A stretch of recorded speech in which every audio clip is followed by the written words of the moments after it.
음, 자, 오늘 이제 수업은 이제 분석 설교의 실제 이제 또 두 번째 시간을 우리가 가지게 되는데요. 지난주에 우리가 설교문에 대한 과제를 내드렸는데, 우리 이성훈 목사님께서 잘 작성해 주셨습니다. 우리 성은혜 목사님 이제 이따 하시다가 어디 어려우셨는지, 또 뭐가 또 한계인지, 뭐 또 이렇게 낱낱이 한번 이렇게 서로 나누면서 그런 문제점들을 또 찾아가 보았으면 좋겠다 싶습니다. 자, 그래서 오늘 진행은 일단은 우리 이성 목사님께서 설교문에 대한 간단한 소개, 어떤 배경 속에서 이 주제를 잡고 또 어떤 과정을 통해서 이렇게 가져왔는지 간단하게 설교 전문이 아니라 설교에 대한 이 작성 뭐라 그래야 될까요? 의도, 목적 여기에 대한 간단한 설명을 한번 해주시겠습니까? 예, 산상 변모 주일이어가지고 본문을 이렇게 봤는데 사실 굉장히 낯선 본문이었습니다. 알고는 있었지만 설교를 해본 적도 없고 깊이 묵상해 본 적이 없었는데 이 묵상을 하면서 그 목사님이 올려주신 자료를 보면서 좀 영감을 얻었습니다.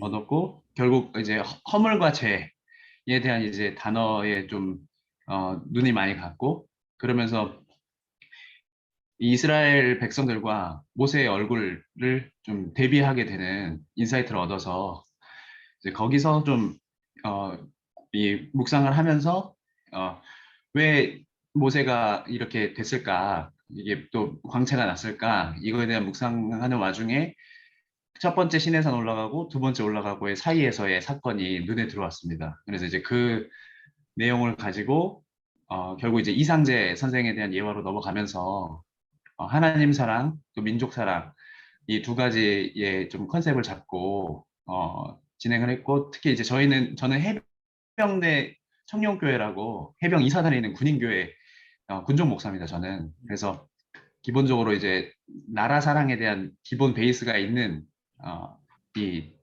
대상들이어서 그래서 이제 3.1절 맞이해서 그 부분을 좀 더 염두에 해서 변모주일과 그다음에 3.1절 이 두 가지 컨셉을 이 좀 합쳐서 설교문을 작성해 봤습니다. 이상입니다. 네네, 감사합니다. 그 배경을 좀 알아야지 이제 이 본문 제목 주제가 나온지를 조금 더 이해할 수 있을 것 같아가지고요. 한번 이제 기획 의도 또 설교 작성의 의도를 잠깐 이제 들었습니다. 특별히 이제 그 해군 교회 청년들을 대상으로 이 설교가 이루어졌다라고 하는 것을 우리 전제를 좀 하면서 한번 살펴보도록 하겠습니다. 자, 그러면 우리가 먼저 이제 오늘 이 시간에는 준비 과정 중에서 개요 작성한다거나 이런 시간은 잠깐 빼고 바로 한번 제가 여쭤보도록 할게요. 그게 이제 좀 어느 정도 됐다라고 하는 걸 전제해서 자, 그럼 오늘 이 본문 34장 29절에서 또 35절을 목사님께서 연구를 해보니까 이 주제가 나왔는가, 이 주제와 본문과의 관계성에 대한 여러분들 질문과 한번 의견을 나눠 보도록 하겠습니다. 자, 우리 성우 목사님께 한번 제가 질문 드려볼게요. 연구를 해보니까 34장 오늘 본문의 말씀이 이 주제, 다시 말하면 하나님 사랑, 민족 사랑이라는 그 주제를 이야기하고 있는가에 대한 질문을 해보고자 합니다. 사실 제일 어려웠던 게 네. 이 분석 설교에서 실전 방안으로 넘어갈 때 말씀을 잡고 그 말씀을 통해서 하나님이 이렇게 말씀하신다라고 이제 선언을 해야 되는데 그 구절이 안 잡혔어요. 사실 제가 묵상한 내용하고. 그래서 네. 이제 실전 방안의 주안점이 그냥 그렇게 됐던 거거든요. 네. 그래서 이 네. 본문 자체에서 발굴한 느낌은 아니고 이 본문을 묵상한 저의 어떤 해석이 많이 들어간 것 같습니다. 네네. 그래서 제가 여쭤보고 싶은 게 뭐냐면, 자, 음. 우리가 처음에 이제 지난번에 우리가 그 이야기 했잖아요. 우리는 이제 본문 설교 중심인데, 본문 설교가 다시 말하자면 성경적 설교를 하겠다. 다시 말하자면은, 본문이 말씀하시는 것이 무엇이냐를 우리가 첫째로 찾아야 된다. 이렇게 이야기를 했잖아요. 그런 맥락에서 보자면, 이 본문을 연구하고, 주석하는 과정 속에서, 이 본문이 지금 뭘 이야기하고 있느냐. 그것을 명확하게 드러내는 것이 일차적인 이제 우리의 과제인데, 설교자들의 그 뭐랄까 유혹이라고 표현해야 될까요? 그게 뭐냐면 설교자가 묵상한 내용을 본문에 끼워 맞춰서 하려다가 보니 뭔가가 조금 본문하고 멀어진 듯한 느낌이 드는 그런 경우들이 참 많이 있어요. 그래서 이제 아마 우리 목사님들의 이제 의견들을 더 많이 좀 들어보면 좋겠는데, 어쨌든 그런 오류에 빠질 수 있다라고 하는 거예요. 그러니까 다시 말하자면 그냥 단도직입적으로 이렇게 질문해 볼 수 있는 게 뭐냐면, 오늘 말씀이 하나님 사랑, 나라 사랑에 대한 이야기냐? 라고 이렇게 질문했을 때 맞다! 라고 이야기해야 되는데, 뭔가 조금 이 저자의 의도, 뭐 설교자의 의도가 너무 강하게 드러난 듯한 느낌이 든다. 이런 생각이 드는 거죠. 이해되셨나요, 여러분? 이 부분이. 그래서 여러분 중요한 게 뭐냐면, 묵상을 할 때에, 그래서 조금 분류를 해보자면, 큐티식 설교가 자칫 잘못하면 금방 목사님 묵상하면서 깨달았던 점을 그 본문에다가 끼워 넣는 듯한 느낌이 드는 그런 오류에 빠질 수 있다라고 하는 거예요. 우리가 묵상을 할 때 뭐냐면, 이 본문의 말씀이 뭘 말하는가에 대해서 연구하고 그 부분을 가지고 묵상을 해야 되고요. 또 연구하기 이전에 우리가 묵상했던 내용들은 주석이랄지 해석 작업을 통해서 이 묵상이 틀리지 않구나 라고 하는 점을 발견을 해야 된다. 이런 과정이 있어야 된다는 것을 여러분들에게 먼저 한번 말씀을 좀 드려보고 싶어요. 자, 그래서 여러분 철저하게 저는 이 주제가 어디서 나와야 되냐면, 이 본문에 대한 잠시만요, 제가 이것을 본문에 대한 주석과 연구를 통해서 이게 나와야 된다라고 하는 것을 여러분들에게 꼭 말씀 좀 드리고 싶어요. 자, 이 본문을 연구해서 나온 그 핵심적인 내용이 뭐다? 이 주제다라는 거예요. 여러분 꼭 이것을 잊지 않으셨으면 좋겠어요. 그래서 연구하는 과정을 통해서 이 본문이 뭘 말하고 있는가, 이걸 찾아내야 된다라는 거죠. 그래서 그게 한 문장이 됐든 표어가 됐든 이렇게 이 본문에서 이 주제를 말하고 있어 라고 이야기할 수 있어야 된다라고 하는 거죠. 이해되셨죠? 그래서 혹시 여러분들 제가 드렸던 가이드라인 다 보셨죠? 일단 그거 참고하고 한번 보도록 할게요. 그래서 여러분 설교자의 의도는 가능하면 일단은 조금 빼시는 게 좋겠다라고 하는 걸 좀 말씀 좀 드리고 싶어요. 자, 혹시 여러분 여기서 조금 더 천천히 가보려고 하는데요. 금방 제가 말씀드렸던 본문에서 주제가 나와야 된다라고 하는 이 점에 대해서 혹시 궁금하신 거나 질문 있으신가요?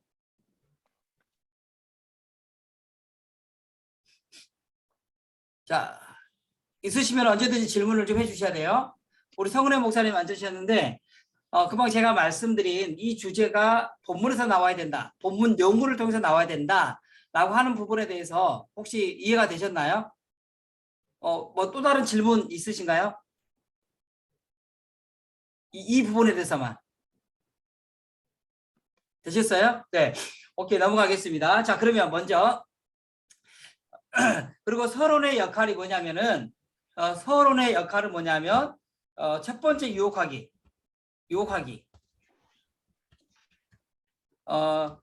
가장 첫 번째 유혹은 사실은 이 제목이 있습니다. 제목. 여기 제목이잖아요. 주보의 설교가 나가는 것은 이 제목이 나가는 거죠. 제목이 나간단 말이에요. 그래서 이 제목이라고 하는 것은 이름 붙이기라고, 별명 붙이기라고 제가 한번 말씀드렸을 거예요. 그래서 성도들을 가장 먼저 유혹하는 것은 뭐냐면 이 제목이다 이 말이에요. 성도들이 들어와 가지고 처음에 보는 것이 이 제목을 본다 이 말이죠. 그래서 이 제목이 이제 첫 번째 유혹학인데, 저는 이 제목하고 이 서론하고 연결시켜서 간다고 이렇게 말씀드렸어요. 그래서 설교가 시작되면서 첫 번째 성도들을 유혹하는 것이보다 바로 이 서론 이야기다라는 거예요. 그런 맥락에서 저는 제목과 이 서론의 부분을 연결시켜서 가는 경향이 좀 있어요. 자 그러면은 우리 이제 두 얼굴. 자, 중요한 게 뭐냐면 봐보세요. 이제 이 제목은 두 얼굴이고 하나님 사랑, 민족 사랑이란 말이에요. 이런 맥락에서 제목과 주제와의 어떤 그 상관관계성, 두 얼굴을 딱 들었을 때에 맞아, 하나님 사랑, 민족 사랑이야 라고 하는 그런 개념이 연결되나요? 어떠세요? 이성호 목사님 좀 어떠세요? 바로 연결 안 됩니다. 그렇죠. 예, 그러면 예, 이미지가 예, 몇 단계를 거쳐야 된단 말이에요. 나중에 설교를 듣고 제목을 이렇게 별명 붙이기 잡는 이유는 뭐냐면 성도들에게 제목이라도 잘 기억하게 하기 위해서. 그렇죠? 근데 그 제목을 기억하면 뭐가 잘 기억이 나야 되냐면 주제가 나와야 돼요. 그렇죠? 그러니까 제목과 주제가 어떤 상관관계성이 좀 많이 동떨어져 있으면 성도들이 제목은 두 얼굴이야. 기억이 나. 근데 그게 뭐였지? 연결고리가 잘 안 생기면은 이 부분도 조금은 뭐랄까 일종의 좀 실패했다고 표현해야 되나요? 그래서 사실은 이 주제에 대한 이야기가 바로 이 제목으로 다른 별명으로 나타날 수가 있어야 된다. 이렇게 좀 여러분들에게 말씀을 좀 드리고 싶어요. 그러니까 사실은 우리 설교자에게 굉장히 어떤 인문학적인 이런 그 센스가 좀 있어야 됩니다. 그래서 아까 제가 그 처음에 그때 우리가 비유를 이야기하는 이유도 막 이런 이야기들 때문에 제가 사실 이제 비유, 은유, 직유 이런 이야기들을 했던 거죠.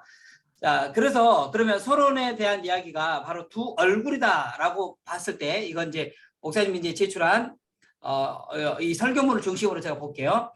두 얼굴이라는 것을 통해서 사실은 하나님 사랑, 민족 사랑이 나와야 되는데 이게 잘 안 나올 수 있겠다. 이 연결고리가 좀 굉장히 좀 거리가 좀 멀다라는 느낌이 들고요. 여기에서 이제 또 서론에서 미국에서 서부 개척 시대에 있었던 이야기입니다. 몬타나 주의 몇몇 사람들이 무리를 이루어 금광을 찾아 나섰습니다.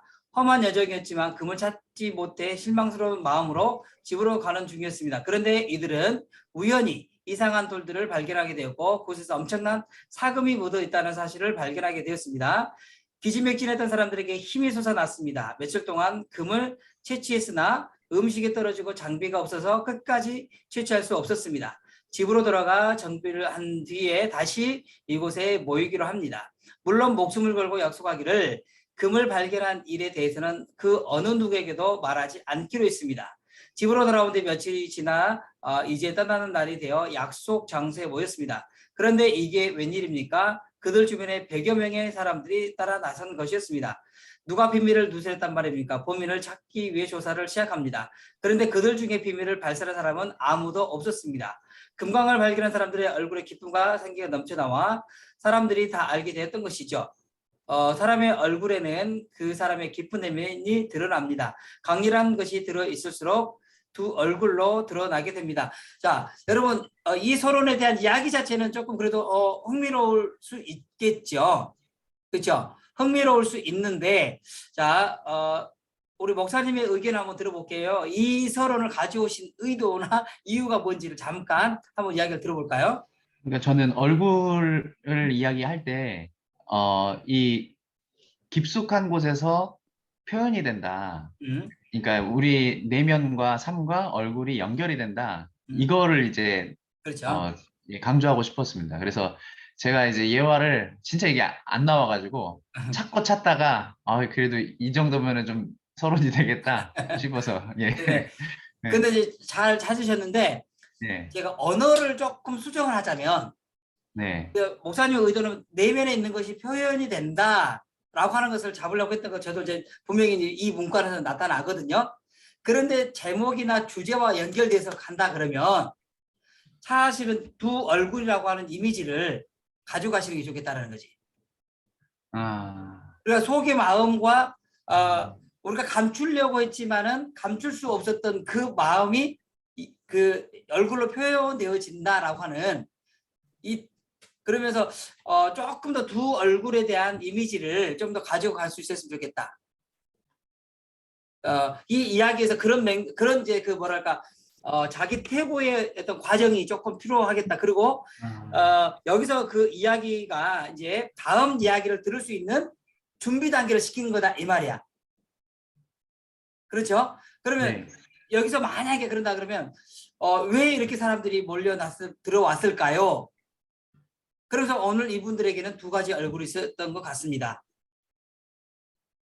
그러면서 우리가 감출 수 없는 이 두 가지 얼굴이란 무엇일까요? 하면서 조금 더 사람들에게 흥미를 유발시켜 놓고 그게 무슨 약이지? 하면서 그 다음 단계로 넘어갈 수 있도록 해보는 것은 조금 어떨까? 어쩌면은 여기 안에 거의 핵심적인 얘기가 다 나와버렸어. 어쩌면은 물론 노골적으로 이야기하지는 않았지만 뭐 그렇구나, 맞아, 얼굴에 우리가 속에 있으면 뭐가 그 다 나오지. 결론이 아마 이 이야기가 될지도 몰라 이게. 그렇죠? 그래서 서론의 역할에서는 이제 그 언어를 쓸 때 이 내용을 가져오더라도 설교자가 조금은 각색을 할 때에 이 주제 두 가지 얼굴이라고 하는 이 이미지가 이 이야기 안에 드러나면 더 좋겠다. 이런 생각을 조금 더 해봤고, 여기서 서로는 그야말로 유혹하기라 그랬으니까 본론을 들을 수 있는 길을 더 호기심을 유발시키는 거예요. 다음 단계가 뭐가 나올까? 하는 그런 느낌으로 마무리를 해주시면 좋겠다 싶습니다. 네.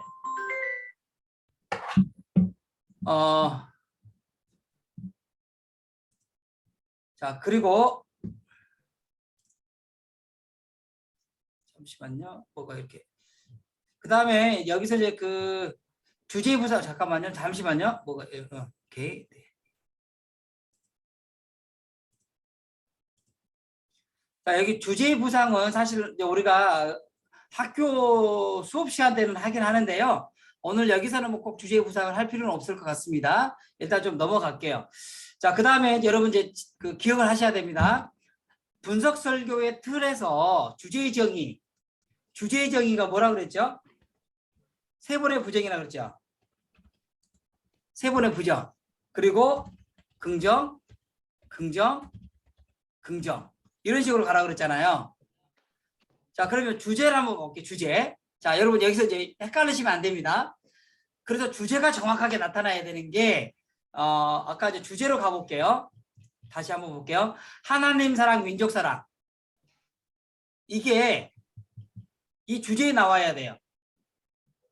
자, 다시 한번 말씀드릴게요. 이성우 목사님 잘 들으세요. 여러분 잘 들어보세요.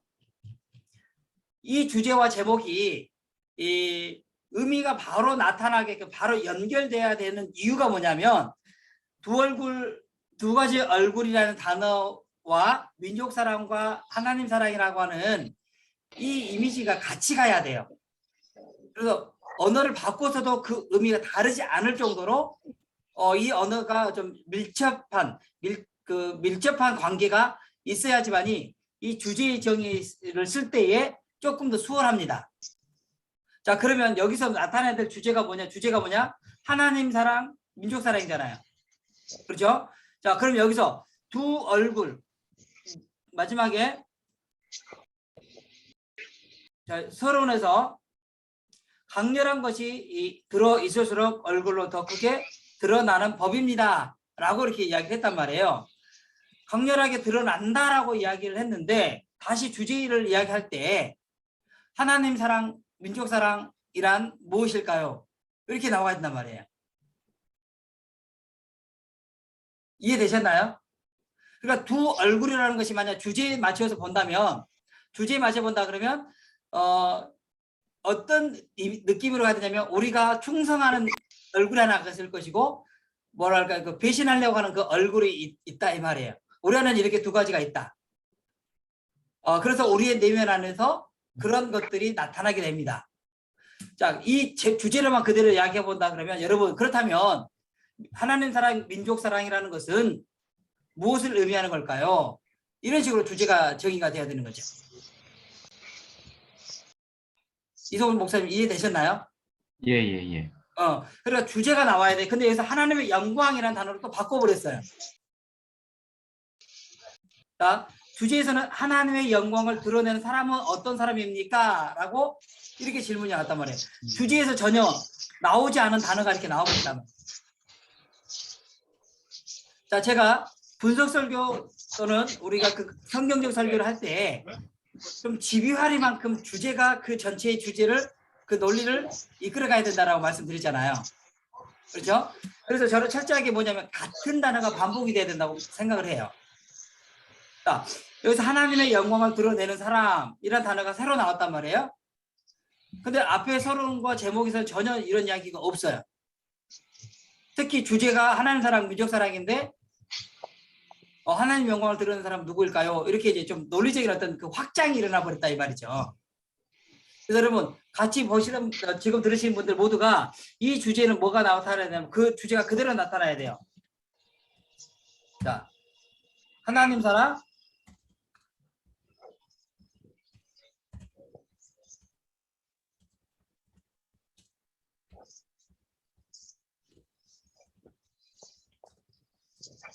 자, 그렇다면 하나님 사랑, 민족 사랑이란 무엇일까요? 이런 식의 질문이 나와야 돼요. 그러면 이미지가 아까 두 얼굴이다 그랬잖아요. 자, 이성 목사님 봐보세요. 두 네. 얼굴이라 그랬잖아요. 겉으로만 충성하는 것이 진정한 사랑일까요? 아닙니다. 이런 식으로. 자, 그렇다면 또 말로만 충성하고 사랑한다고 하는 것이 진정한 사랑일까요? 민족 사랑일까요? 아닙니다.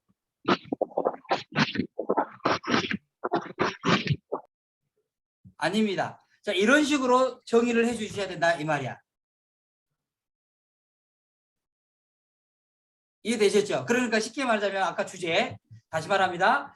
이 주제에 대해서 성도들이 잘못 알고 있는 것들을 성도님들 사실 직설적으로 말한다면 자, 성도님들 여러분들이 지금 하나님 사랑이라고 하는 것을 겉으로만 충성하는 것을 진짜 사랑이라고 생각하는데 그게 아니에요 라고 하는 그런 의미다 이 말이에요. 그렇죠? 그래서 성도들의 잘못된 인식을 바로잡아 주려고 하는 거예요. 이 정의의 부분에서는. 자, 더더욱 겉모술수에 뭐 예를 들자면 그냥 상관안으로 써볼게요. 겉모술수에 능한 것이 진정한 사랑일까요? 그것은 더더욱 아닙니다. 이렇게 가는 거죠. 그럼 세 번의 부정이 나오잖아요. 자, 여기까지 이해되셨나요? 자, 그러니까 집요하리만큼 이 주제와 제목이 이 설교문을 이끌어 간다라고 하는 거예요. 다시 말씀드리자면은 그러기 위해서는 개관을 잘하고 개관을 통해서 오늘 이 본문의 말씀이 뭘 말하는지 정확한 뭐가 나와야 된다? 주제가 나와야 된다. 그리고 이 주제가 바로 여기서 정의에서 세 번 부정할 때 이렇게 나타난다. 자, 혹시 여기까지 질문.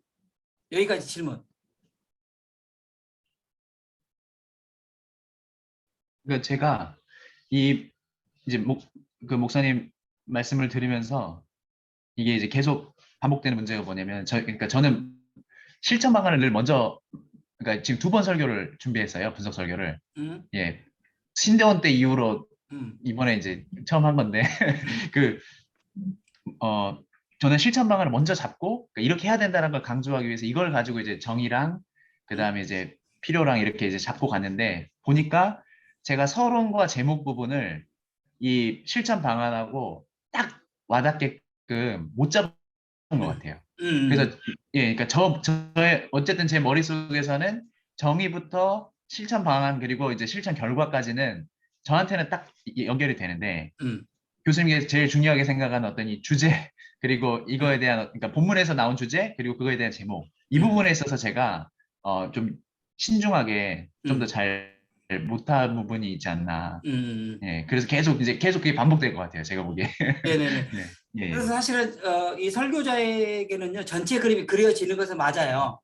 그러니까 저는 오늘 지금 이야기를 안고 갔지만은요 저도 오늘 설교문을 어제 이제 작성을 해서 할 때 광채가 났다라는 게 뭐냐? 저도 이 이미지를 잡고 갔거든요.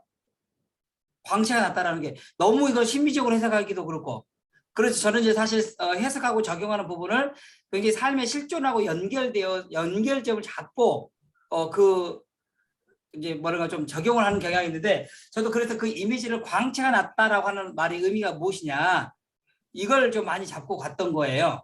그리고 나중에 좀 더 제가 또 한 번 더 기회가 있어서 설명하겠지만은요, 이 영광이라는 단어, 또 이 광채가 났다라고 하는 단어가, 이 단어에 대한 여러분들의 정확한 신학적인 의미가 있어야 돼요. 이 단어에 대한 신학적인 의미. 목사님, 영광이 뭐예요? 라고 물어본다면 그 단어에 대한 분명한 자기의 신학적 견해가 있어야 된다, 이 말이에요. 어제 우리 목사님 한 분이 저한테 이제 그 예배가 끝나고 나서 나눔을 하면서 그 말씀 하시는 거예요. 목사님 설교를 들으면서 많이 느꼈던 것이 뭐였냐면, 이런 그 조직 신학 안에 들어가 있는 단어들, 우리가 또 신앙생활 하면서 쓰는 단어 하나하나들을 나름대로 정의를 다 잘 내려놔야 되겠네요 라고 하는 거예요. 정의를 내렸다라고 하는 것은 무슨 말이냐면요, 그 단어 안에 나의 신학적인 관점이 들어가 있다라고 하는 거예요. 자, 그래서 여러분 생각해 보세요. 이건 좀 잠시 곁길로 가는 그 이야기인데요. 여러분 아까 여기서도 목사님이 하나님의 영광을 드러내는 사람이라 했단 말이에요. 그럼 여러분 다른 단어 말고 이 영광이라는 단어에 대해서 여러분들의 어떤 신학적 입장이 있나요? 예를 영광. 하나님 앞에 영광을 드러낸다는 말이 무슨 말일까요? 뭐 우아한 어떤 그 뭐랄까 제스처와 웅장한 노랫소리와 이 거룩한 목소리로 하나님 영광 한다고 해서 그게 진짜 영광일까요? 이런 그 단어 하나하나에 여러분들 신학적인 의미를 좀 가지고 있어야 돼야지 아까 이제 아까 본문에 나타나는 이 광채라는 단어와 연결시켜서 그것을 삶의 적용까지 갈 수 있다라고 하는 거예요. 자, 잠시 하나 말씀을 좀 드려보자면요, 이 영광이라는 단어가 예전에 한번 제가 박사과정에서 수업을 하는데요, 이 덕설러지라고 하는 그 영어 원서를 같이 번역했던 적이 있었어요. 근데 그게 번역을 해가지고 보니까 저는 그래서 그때 처음에 이제 박사과정 때 그 어떻게 번역을 해갖고 왔냐면요, 영광론이라는 단어로 번역을 해가지고 갔어요. 그랬더니 그 제목부터 이제 우리 김은영 총장님, 지금 장시대 총장님이신 그분이 딴지를 거시는 거예요. 왜 이걸 영광론으로 번역했냐? 이건 예비학이다. 그래서 제가 거기서 좀 충격을 받았어요. 아니 왜 이 닥살러지를 월십 떼얼러지 이렇게 안 하고 영광론을 해가지고 그것을 예비학으로 했을까? 첫 번째 제가 이 영광에 대한 충격을 받기 시작했던 게 그때였어요. 제가 그래서 이제 연구를 이렇게 나름대로 연구를 해보니까 그냥 결과를 말씀드릴게요. 이 영광이라는 단어를 보면 너희의 착한 행실로 하나님께 영광을 돌리라 그러잖아요. 예수님께서 이제 복음서에서 그렇게 말씀하시잖아요. 그러니까 결론은 뭐냐면요, 하나님의 영광을 돌린다라고 하는 것은 삶의 실존과 연결되어졌을 때에 예수 그리스도로서의 참된 삶을 살아갈 때에 그게 하나님의 영광을 돌린다라는 거예요. 너의 착한 행실로. 자, 그러면 예배학적인 관점에서 보자면 예배는 거룩하게 하나님 앞에 올려드리는 것도 있지만, 로마서 12장에서 보니까 뭐가 있냐면 삶의 예배, 너희의 몸을 거룩한 산 제사로 드리라라고 하는 거예요. 그런 맥락에서 보자면 이 예배라고 하는 거, 하나님 앞에 영광을 돌린다라고 하는 것이 물론 하나님의 그 거룩성도 있지만, 그 거룩성을 받은 사람은 어디로 간다? 삶의 현장에 가가지고 그 빛을 비춰야 된다라고 하는 거예요. 그럼 오늘날 한국교회의 문제가 뭘까라고 우리가 조금 거대하게 문제의식을 가져본다면, 이 하나님의 영광이 우리 안에서 비춰지는 것이 사라져버렸다라고 하는 거예요. 사실은 저는 이제 이 본문을 묵상을 하면서 그걸 결론을 염두에 두고 사실 저도 이렇게 연구를 해 갔던 거죠. 그게 맞을까? 이제 내가 생각하는 그게 맞을까? 점검해 가는 과정을 거쳤던 거죠. 이해되셨죠? 그래서 제가 왜 이 말씀 드리냐면 이성호 목사님께서 실제 방안을 염두에 넣고 지금 이 서론 작업을 했다라고 이제 그렇게 말씀하셔서 이 전체 그림을 볼 줄 아는 이제 그 틀에 대한 그 뭐랄까 그걸 조금 여러분들에게 말씀을 좀 드려본 거예요. 이해되셨죠? 그래서 나중에 여러분들이 이제 좀 더 노력을 하신다고 한다 그러면은요, 우리가 사용하는 언어 하나하나에 나름대로 신학적인 의미들을 가져야 된다라고 하는 거예요.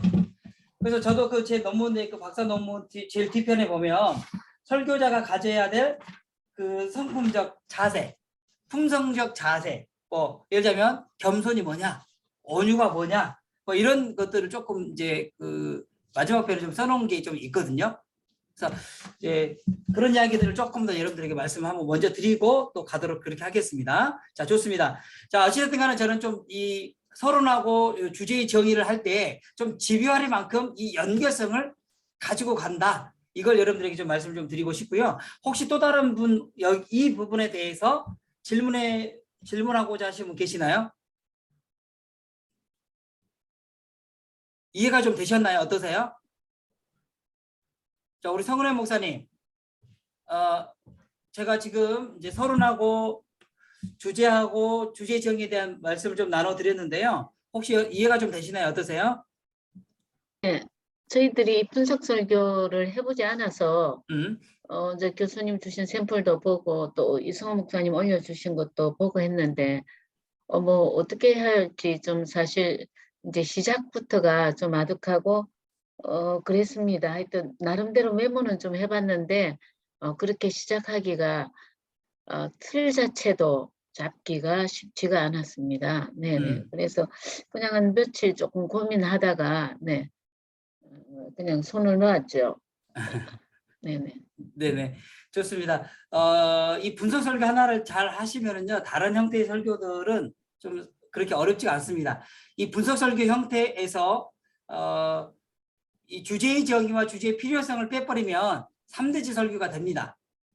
우리가 3대지 설교를 하더라도, 3대지 설교를 하더라도 이런 과정을 지나가야 되는 것은 동일합니다. 그래서 제가 이제 좀 여담으로 말씀드리고 싶은 게 뭐냐면 사실 이렇게 설교 준비하는 과정이 생각보다 버겁고 힘들고 어렵습니다. 그리고 혹시나 이제 많은 목회자들이 생각하기를 설교야 뭐 목사 혼자서 준비하는 거지 뭘 같이 준비해 라는 생각을 가질 수 있는 분들이 있는데요. 저는 그렇지 않다고 봐요. 설교자들이 함께 모여서 설교를 준비하게 되면은요, 그 이상의 풍성함을 우리가 누릴 수가 있어요. 나는 못 봤는데 저 목사님 저렇게도 보네? 또 저분을 저렇게도 보네? 하면서 서로의 그 아이디어를 공유할 수가 있습니다. 이렇게 연구 작업을 했던 그런 그 모임이 사실은 이제 프로페자의 모임인 거죠. 이 프로페자라는 것이 예언자들의 방이에요.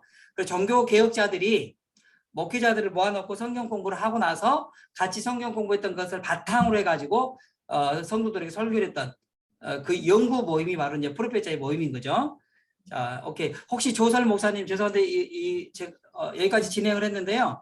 혹시 궁금하신 거나 뭐 이런 게 있으신가요? 예, 그 주제 정의에 이제 3번 부정을 하는데 네.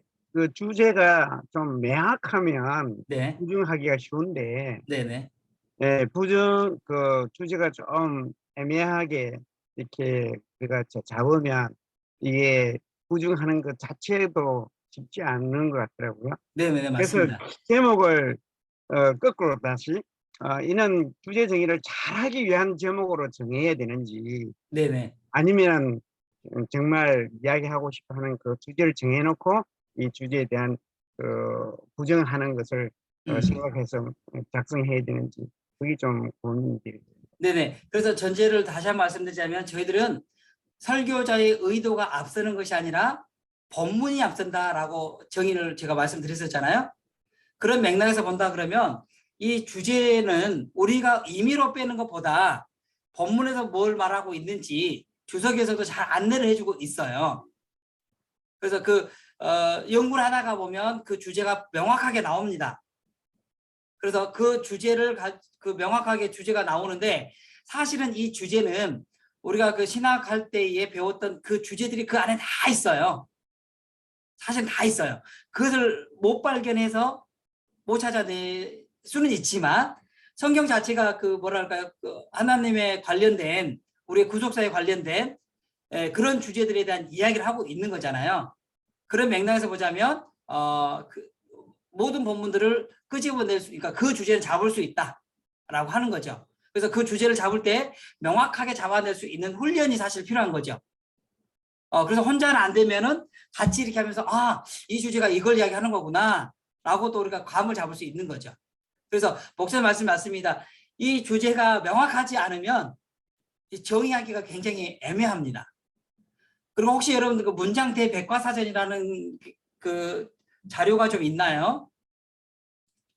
문장대 백과사전. 저 어떤 책입니까? 그 혹시 제가 한번 잠시만 제가 이제 저는 구입을 해가지고 너무 커가지고 저는 이제 그 PDF로 긁어놨거든요. 그래서 이렇게 항상 필요하면 제가 이제 이게 다운로드를 받는데 잠시만요. 제가 한번 이건 한번 제가 말씀 보여드려 볼게요.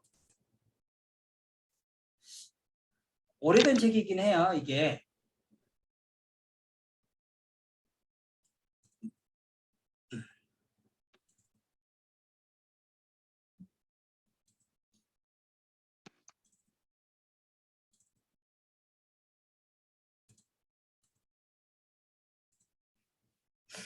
기독교 문장대 백과사전이라고 하는 건데요. 책이 조금 오래된 책이긴 합니다, 이게. 잠시만요. 제가 한번 공유를 해드려 볼게요.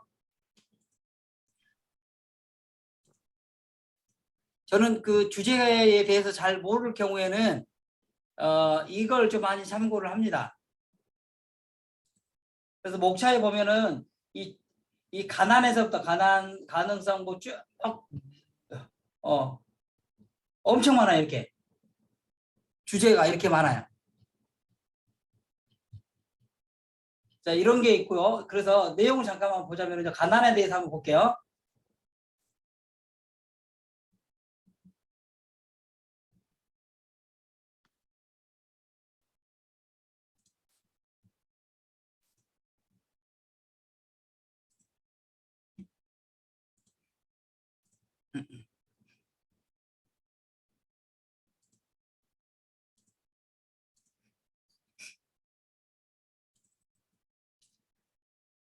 이 가난이라는 단어에 보면 좀 보이시나요? 좀 더 키워드릴까요? 보이시죠? 이 가난이라는 단어에 대해서 보면은요, 구약성경에 나타나는 가난한 자에 대한 의미, 쭉 이렇게 나오고, 주소 쭉 나오고, 신학에서는 뭐 어떤 의미인지 나오고, 또 그 다음에 뭐 사상에 대한 이야기 나누고, 뭐 예화도 나오고, 뭐 이런 것들 뭐 그렇게 크게 쓸 것은 없는데, 이런 정의 같은 거 내릴 때 이제 내가 잘 익숙하지 않는 단어야. 그럼 저는 이제 이 단어를 이 문장 백과사전을 참고하면서 이렇게 좀 살펴봅니다. 그럼 여기서 꽤 또 이렇게 정의 내리는 데에 이제 도움이 됩니다. 자, 여기서 봐보세요. 예를 들자면 예언자들에게 있어서의 가난의 의무. 그래서 예언자들은 가난을 악이라고 본다. 즉 가난은 운명이나 숙명의 결과가 아니라 예언자들이 비난해온 사람들의 행위가 빚어낸 결과이므로 예언자들은 공정한 사회를 촉구했다. 뭐 이런 식으로 쭉 이런 이 주제에 대한 이야기들을 좀 제시를 해주고 있어요. 그래서 여러분들이 이런 자료들을 조금 더 참고하시면 좋겠다라고 생각이 들고요. 잠시만요.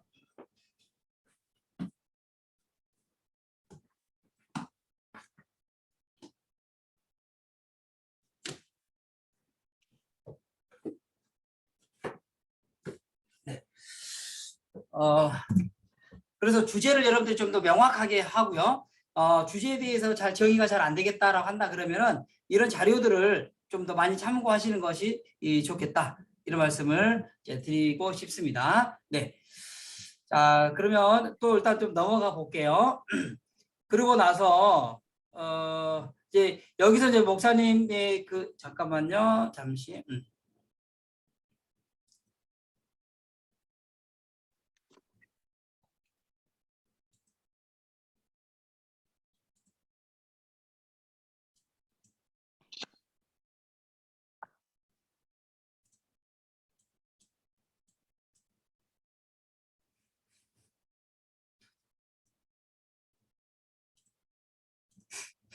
자, 계속해서 좀 주제에 대한 정의를 좀 보도록 할게요. 자, 그리고 나서 철학이나 문학이나 신학자들이 어떻게 이 긍정을 하고 있는지를 살펴보자라고 이야기를 했잖아요. 자, 그랬을 때에 봐보세요. 여기서 한번 볼게요.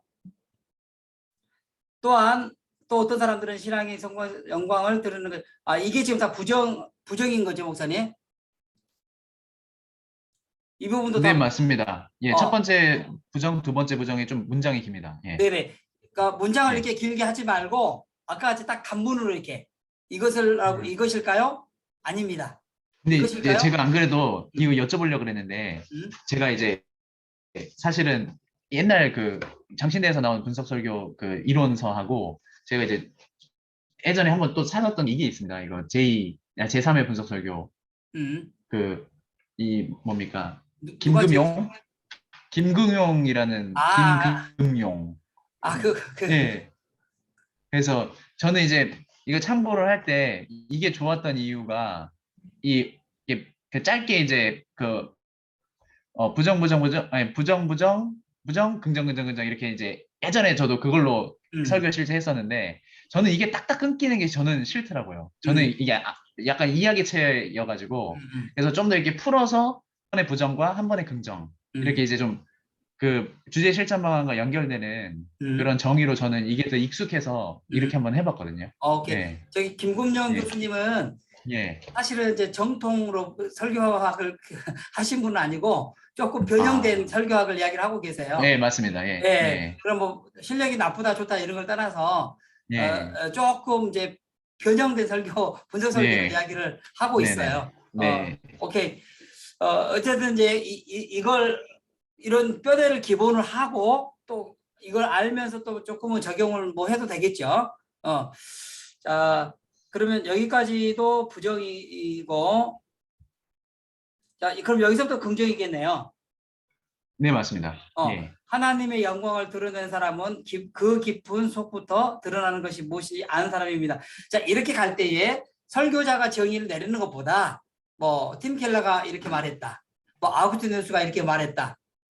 뭐 이런 식으로 철학자나 신학자들이 이렇게 이야기를 했다라고 정의를 내려주면 이 주제에 대해서 조금 더 공신력이 있겠죠. 정의를 내려줄 때. 네, 맞습니다. 그리고 우리가 이제 그 설교를 한다거나 어떤 말을 할 때 권위 있는 말을 하기 위해서는 나보다 조금 더 유명하신 분들 말을 가져오는 게 더 힘이 있겠죠.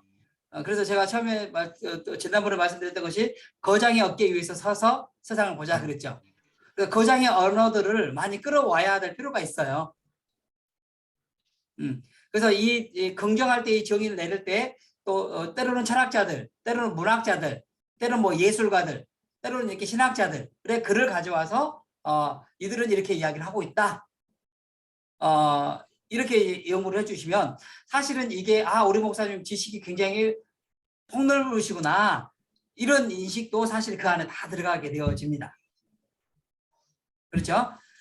그래서 가능하면 한 두 사람 정도, 두 가지 분류, 철학자나 인문학자 또는 이 신학자들 또 다른 성경에서 뭐라고 말하는지 이런 것들을 한 두 사람 정도를 해주게 되면 그렇구나 조금 더 공신력이 있겠죠. 이 주제에 대해서. 그리고 나서 오늘 본문 말씀을 통해서 하나님 사랑, 나라 사랑은 이거라고 말씀합니다. 그렇죠? 그러니까 벌써 주제하고 조금 뭔가가 좀 달라지고 있죠. 원래 잡았던 하나님 사랑, 민족 사랑이라는 주제와 이 주제 정에서 지금 뭔가 논리적으로 좀 엇나가고 있는 걸 딱 보이죠. 그렇죠? 오늘 말씀에서는 하나님 사랑, 민족 사랑이라고 하는 것은 이겁니다. 이런 거라고 말합니다. 이렇게 나와야 되는데 논리적으로 먼저 좀 엇나가고 있다는 것이 발견이 되는 거죠. 오케이. 되셨죠? 예. 이해되셨죠? 자, 그 다음에 이제 주제의 필요성. 잠깐만 질문이 있습니다. 네, 질문. 네, 그 부정, 긍정 하는데 지금 주제 정의이지 않습니까? 네, 그러면 본문에서 주제에 맞는 정의를 찾아내야 되는 거 아닙니까? 그렇죠. 그 주제 그러면은 이 주제 안에 주제를 정의할 때는요. 우리가 앞에 지금 뭐가 빠져 오늘 이 시간에 지금 빠져있는 게 뭐냐면 본문을 개관하고 주석을 다 해놨어요. 네. 그래서 그 주제가 뭔지를 명확하게 나는 지금 이해를 하고 있는 중이야. 네. 그래서 오늘 지금 이제 이 주제에 대해서 오늘 본문에서는 이렇게 이런 것이다라고 말씀하고 있습니다라고 이렇게 이야기하는 거죠. 그러니까 본문에서 결국 주제가 명확하게 나와야 나중에 주제 정의를 할 수가 있다는 거죠. 그렇죠, 그렇죠. 예, 그래서 사실은 우리가 좀 더 선제돼야 되는 것이 본문에 대한 연구가 제대로 돼야 된다 이 말이에요. 그러니까 본문에 대한 연구가 제대로 안 되면은 이게 이제 흐물흐물해져요. 아, 뭐지? 글쓰기의 개념으로 본다 그러면 재료들이 많아야 되는데 내 안에 재료가 없어. 그렇게 쓸 게 없는 거죠. 그래서 제가 말씀드린 것처럼 우리는 성경적 설교 또 강해 설교, 본문이 지배하는 설교를 한다. 이렇게 말씀을 드릴 수 있는 거죠. 그리고 설교자들이 얼마나 이 본문을 가지고 실험을 해야 되는지 이게 나오는 거죠. 지난번에도 제가 말씀드렸지만 제가 분석 설교 저도 처음 이렇게 숙제하면서 과제하면서 하나 작성하는데 뭐 2주일 이상도 걸리기도 하고 3주 이상도 걸리기도 하고 그렇더라고요. 근데 여러 번 한 번 하고 나니까 일주일 걸리고 또 뭐 한 며칠 걸리고 요즘에는 이제 분석 설교 한다 그러면 이제 조금 더 시간은 좀 단축되긴 하거든요. 그런데 준비하는 과정들은 꽤 시간이 많이 걸려요. 그래서 저도 이제 나름대로 연구를 해가지고 올려드리는 것도 한 이틀, 최소한 이틀 이상 걸리더라고요. 그래서 이렇게 본문을 가지고 씨름하는 자세가 정말 우리 설교자들에게 필요하겠다. 근데 이제 우리 목사님들이 목회 현장에 이렇게 또 넉넉지는 않잖아요. 너무나도 많이 설교를 해야 되는 또 바쁜 그런 과정이 있지만 그래도 저는 철저하게 이것만큼은 우리가 절대 뇌에 넣어서는 안 되겠다. 네. 궁금한 게 있습니다. 네. 이제 사실 목사님 말씀을 들으니까 이 본문에 대한 이 주제와 개요를 작성하는 부분에 있어서 제가 좀 소홀히 했던 것 같은 느낌이 들거든요. 그래서 이제 이런 문제가 다 이어지는 것 같은데. 그렇죠, 맞습니다. 그러면 근데 이제 이거를 다시 이걸 원점으로 되돌려서 그걸 연구하는 방법을 사실 제가 신대원 때 공부를 열심히 안 했나 봐요. 그래서 네, 지금 든 생각이 그런 맞아요. 걸 좀 배울 수 있는 방법은 없나. 그러니까 지금 그런- 그래서 기본적으로 저희 신대원에서는 신약 사기 방법론, 구약 사기 방법론이라는 것을 이제 사기 방법론을 배워요. 근데 그 사기 방법론이 너무 힘들어가지고 맞아요. 예. 너무 힘들어가지고 사실은 예. 너무나도 버거운 시간이거든요, 이 시간이. 근데 나중에 네. 보면은 너무나도 중요한 시간들이야. 어, 근데 저도 사실은 구약 사기 방법론은 조금 공부를 했는데 신약 사기 방법론은 거의 날림으로 공부를 했어요. 나중에 보니까 이게 너무 필요한 거예요. 그래서 저도 개인적으로 공부를 했던 게 뭐였냐면은 성경 해석학을 공부를 했어요. 성경 해석학을 공부를 하고요. 그 다음에 본문을 연구할 때에 이제 빈내리 교회 성함 갑자기 생각이 안 난다. 그 목사님하고 그때 이제 우리가 이 설교 준비하는 과정을 공부하는 과정 속에서 본문이 주어지잖아요. 본문이 주어지면은 묵상을 하면서 질문을 만들어내는 연습을 했었어요. 질문. 그러니까 본문을 읽고 질문을 만들어내는 거. 그때 저희들의 과제가 한 본문 안에서 50개 이상 질문해 오기예요. 본문 안에서 50개 이상을 질문해 보는 거야. 그게 왜 질문인지 왜 필요하냐? 그 질문한 것이 결국에는 주석 작업을 하면서 연구를 하잖아요. 연구를 하는 과정에서 그 질문에 대한 답을 찾기 시작하는 거예요. 이제 이런 거. 그리고 또 한 가지는 정말로 중요한 것 중에 하나가 뭐냐면, 저는 이제 제가 석사 때까지는 이런 이야기를 안 했는데, 박사 공부를 하고 또 논문을 마무리하고 이런 과정들 속에서, 목회자들만의 자기 신학이 분명히 있어야 되겠다. 이 신학이라고 하는 것은 뭐냐면 성경을 들여다보는 또 하나의 렌즈거든요. 그리고 그 들여다보는 렌즈임과 동시에 성도들에게 일종의 뭐랄까 실천으로 옮겨갈 수 있도록 하는 정당성을 제시해 주는 거. 정당성이라고 하는 것은 뭐냐면 우리가 그리스도인으로서 어떻게 살아가는 것인가, 무엇이 맞는 건가, 이런 이야기들을 신학적으로 이야기를 해줄 수 있어야 된다라는 거죠. 그래서 우리 목사님들의 신학이 저는 이제 뭔지 궁금한 거야. 그래서 공부를 한다 그러면, 조금 더 연장해서 공부를 한다 그러면 그런 그 나만의 신학을 연구하는 거, 이제 이 과정도 필요하겠다 싶어요. 그래서 사실은 오늘 우리가 시간에 빠진 게 뭐냐면 이 설교를 작성하기 위한 연구하는 연구하는 그 과정 있잖아요. 사실 또 그 시간이 빠졌어. 그 시간만 해도 지금 몇 시간째 해야 되는 거예요.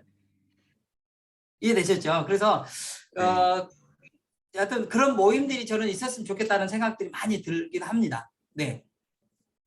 제가 좀 짧게 대답을 드렸지만 그 공부할 양들은 또 좀 별도로 좀 더 있더라고요. 제가 해보니까. 네. 예, 또 혹시 다른 질문 있으신가요? 그러니까 목사님, 네. 그러니까 지금 이제 질문하신 부분이 연구하는 과정을 사실 알고 싶다라고 말씀하신 것 같아요. 네네.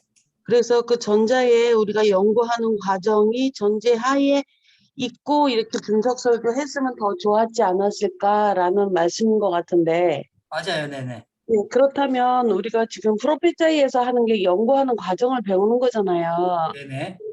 예, 그 과정을 살짝 설명해 주시는 게 저는 좋을 것 같아요. 그 연구하는 과정, 아까 제가 잠깐 말씀드렸던 것처럼 간단하게 말씀드린 게 그거예요. 주어진 본문이 주어졌다. 첫째, 본문이 주어졌다. 자, 제가 여기다가 한번 설명해 볼게요. 본문이 주어졌잖아요. 이제 우리는 교회력에 따라서 주어졌잖아요. 그럼 둘째 뭘 하냐?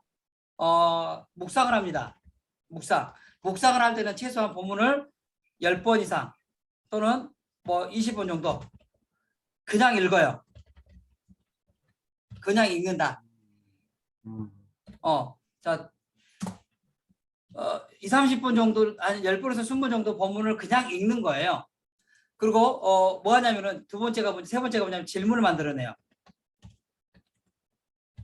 질문을 만든다. 질문을 만들 때에 조사관처럼 읽는다.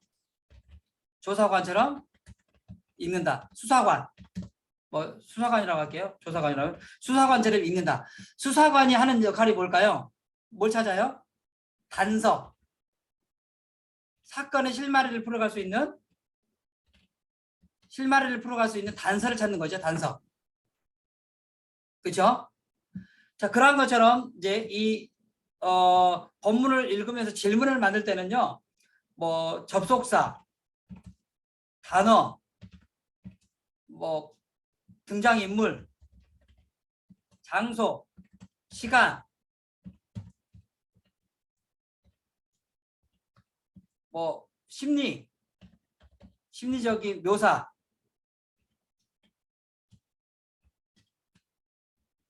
이런 것들을 일일이 다 찾아보는 거예요. 이럴 때 자세가 뭐냐면 처음 본문을 읽는 것처럼 읽는다. 선입견 안 된다. 선입견을 버리자. 우리 목사님들 성경에 대해서 너무나도 익숙하잖아요. 이게 잘 안 되는 게 우리 목회자들이 가장 안 되더라고요. 일반 우리 청년들하고 공부를 해보면요. 청년들이 거의 본문이 처음이야. 그러면 정말 기발한 아이디어들을 많이 내요. 이건 왜 그래요? 저건 왜 그래요? 우리가 상상도 못하는 그런 질문들을 만들어내거든요. 이런 질문을 해야 된다라는 거예요. 그럴 때 여러분들 이 선입견을 버리고 읽을 때 동시에 궁금한 점이 뭘까? 궁금한 게 뭐가 궁금하지? 어떤 게 궁금할까? 만약에 우리 초신자들이라면 이 본문을 통해서 뭐가 궁금할까? 이런 그 마음을 가지고 철저하게 질문을 만들어 보는 거예요. 그래서 이런 것들을 이제 문장으로 만들어 보는 거죠.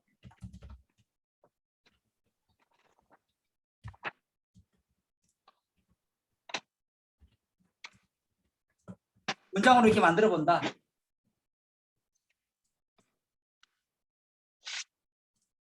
그리고 나서 이 질문에 대한 답을 다는 거예요. 자,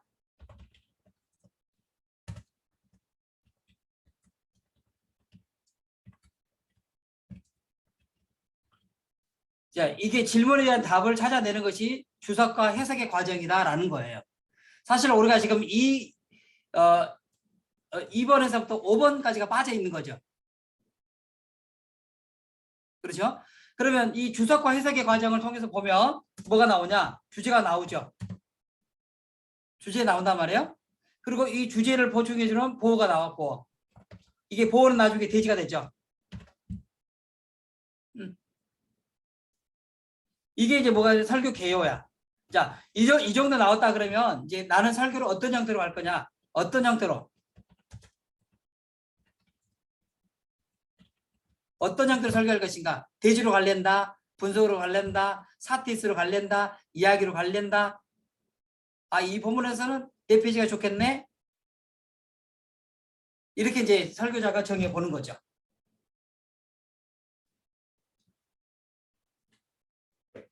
이걸 기본으로 하고 나서 지금 오늘 우리가 분석 설교를 하는 거죠. 그래서 설교 형태는 우리가 공부하고 있는 게 할 수 있는 게 뭐냐면 대지 설교, 분석 설교, 이야기 설교, 그다음에 현상학적 전개식 설교, 그다음에 네 페이지 설교, 그다음에 제가 이제 주장하고 있는 4TS 설교.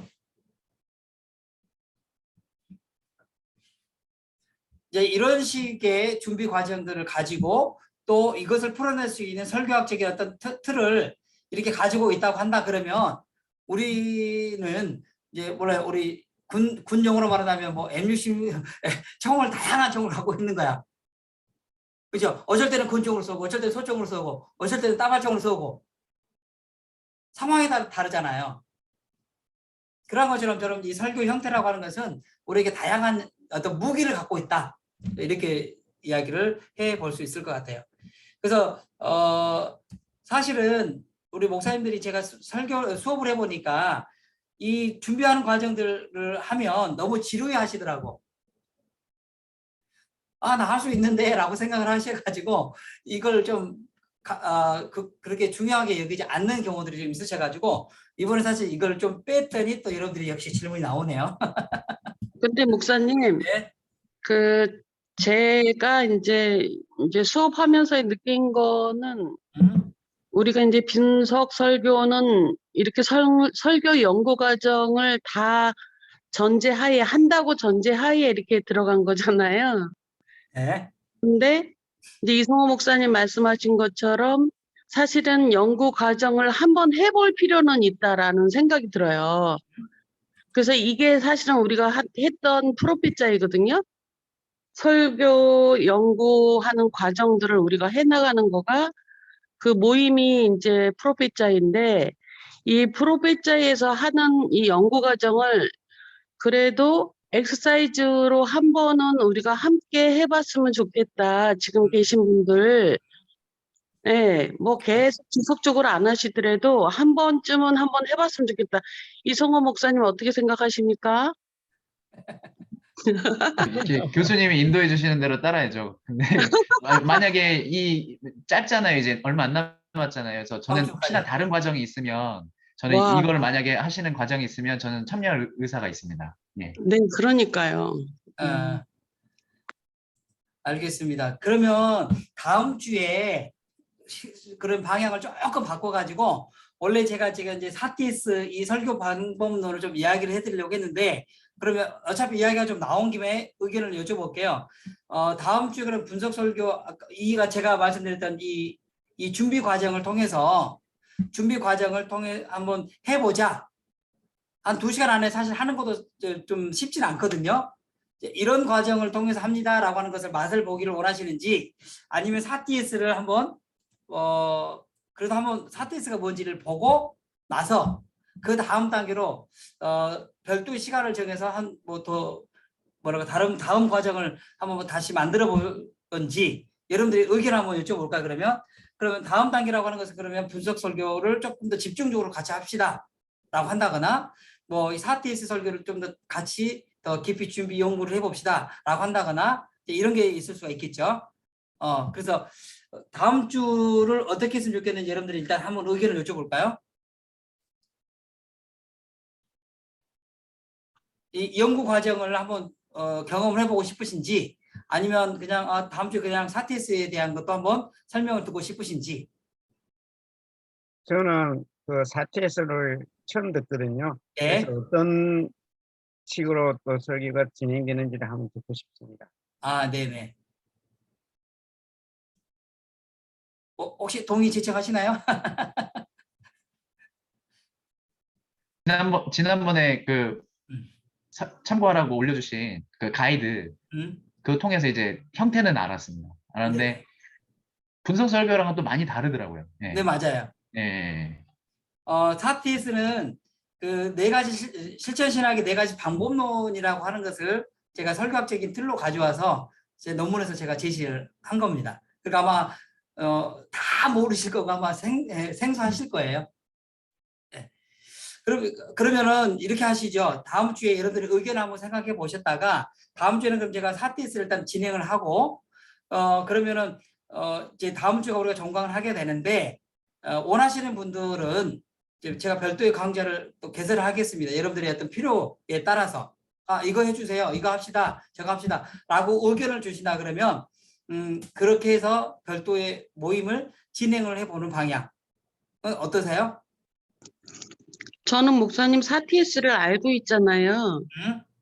4TS를 알고 있는 상태에서 이게 단숨에 한 주 해가지고 우리가 숙지하기는 너무 어려운 거거든요. 그러니까 어렵긴 하지만 그래도 이런 거구나 라고 하는 아, 것을 좀 이해를 하고 이해를 아, 하고 나서 다음에 그럼 연장해서 그러면 이번에 우리 분석 설교로 한번 작성해 보시죠. 네. 사테스로 분석 설교를 작성해 보시죠. 이게 어느 정도 이제 좀 잘 되면 그 다음에 이야기 설교 한번 우리 진행해 볼까요? 그럼 이야기 설교를 또 도전해 볼 수도 있겠죠. 예. 그래서 저도 교수님 말씀에 동의하고요. 이 음, 정해진 대로 과정을 소개해 주시면 좋을 것 같고, 대신에 이제 아까 말씀해 주신 그 본문을 묵상하고 뭐 질문하고 이 과정들과 그다음에 교수님이 또 말씀하셨던 게 성경 해석학에 대한 말씀을 하셨습니다. 그래서 음. 혹시 이 부분에 대한 좀 뭐 몇 주 과정이든 있으면 저는 참여를 하고 싶습니다. 예. 네네. 알겠습니다. 그러면은 제가 그 다음 단계로 성경 해석학이랄지 신학이랄지 이런 부분들을 한번 별도로 한번 근데 요일이 여러분은 어떠세요? 요일 그 화요일 날 저녁이나 뭐 이 시간이 좋으세요? 아니면 어떤 시간이 좋으세요? 혹시 화요일 날 저녁은 어떠실까요? 한 7시부터 한 9시 정도? 저는 괜찮습니다. 음. 뭐 그러면 다음 주에 이 이야기는 더 나눠보고요. 어쨌든 간에 이제 여러분 한번 고민을 더 생각해 보시고 오늘 이걸 결정하려고 하는 건 아니었으니까요. 여러분 우리가 이제 한번 논의를 해보고 필요하시면 또 요일이라든지 시간을 이 시간이 좋겠다, 저 시간이 좋겠다라고 한번 의견을 모아서 한번 진행을 뭐 그렇게 해보도록 하겠습니다. 그럼 다음 주에는 그러면 사티스가 뭔지에 대한 개념적인 설명을 좀 드리고 일단 그 계획대로 진행을 해보도록 그렇게 하겠습니다. 알겠습니다. 네네, 감사합니다. 자, 그리고 이제 주제의 필요성에 대한 이야기를 좀 넘어가 보도록 할게요. 잠깐 한 5분만 쉬었다 하시면 안 그럴까요? 되겠습니까? 네, 네, 5분만 쉬었다 하겠습니다. 네, 감사합니다. 감사합니다. 네.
자, 우리 다시 수업 시작하도록 할까요?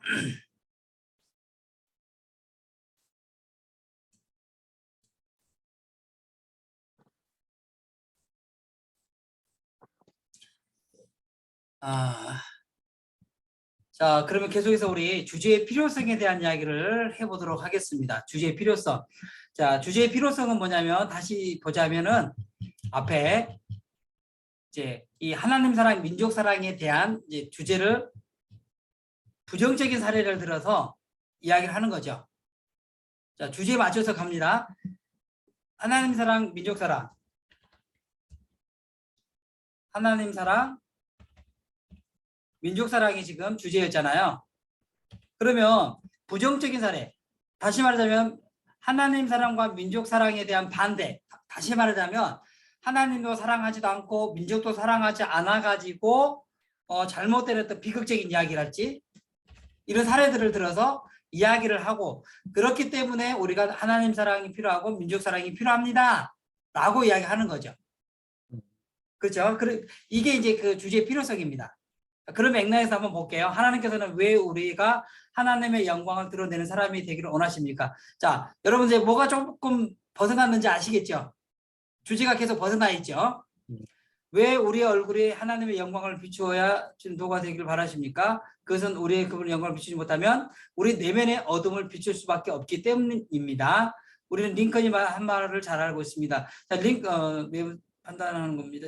저 이야기하고. 그래서 한 번밖에 없는 인생을 살면서 우리의 얼굴의 부정적인 모습만 드러내는 것은 너무 아쉬운 일입니다. 나이가 들수록 더 아름답고 빛나는 얼굴로 살아가고 싶다면 어떻게 될까요? 그러니까 주제에서 조금 벗어난 그 이야기가 되고 있죠. 제가 설명 안 드려도 아시겠죠? 자, 그리고 나서 이제 주안점입니다. 여기 주안점은 자, 몇 가지 이제 한 두 가지만 적을게요. 주안점의 주제, 주어. 여러분 여기서 여러분 잘 알으셔야 돼요. 실례지만 그 화면 공유가 안 되고 있습니다. 미안합니다. 잠시만. 화면 공유됐구나.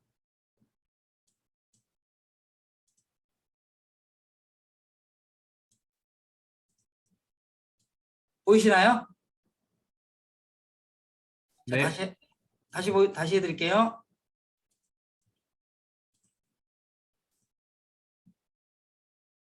자, 되시나요? 까만 거 보입니다. 네, 보이시죠? 제가 조금 더 주안점에서의 주어 잘 지키셔야 되는데, 주안점의 주어는 성삼위 하나님.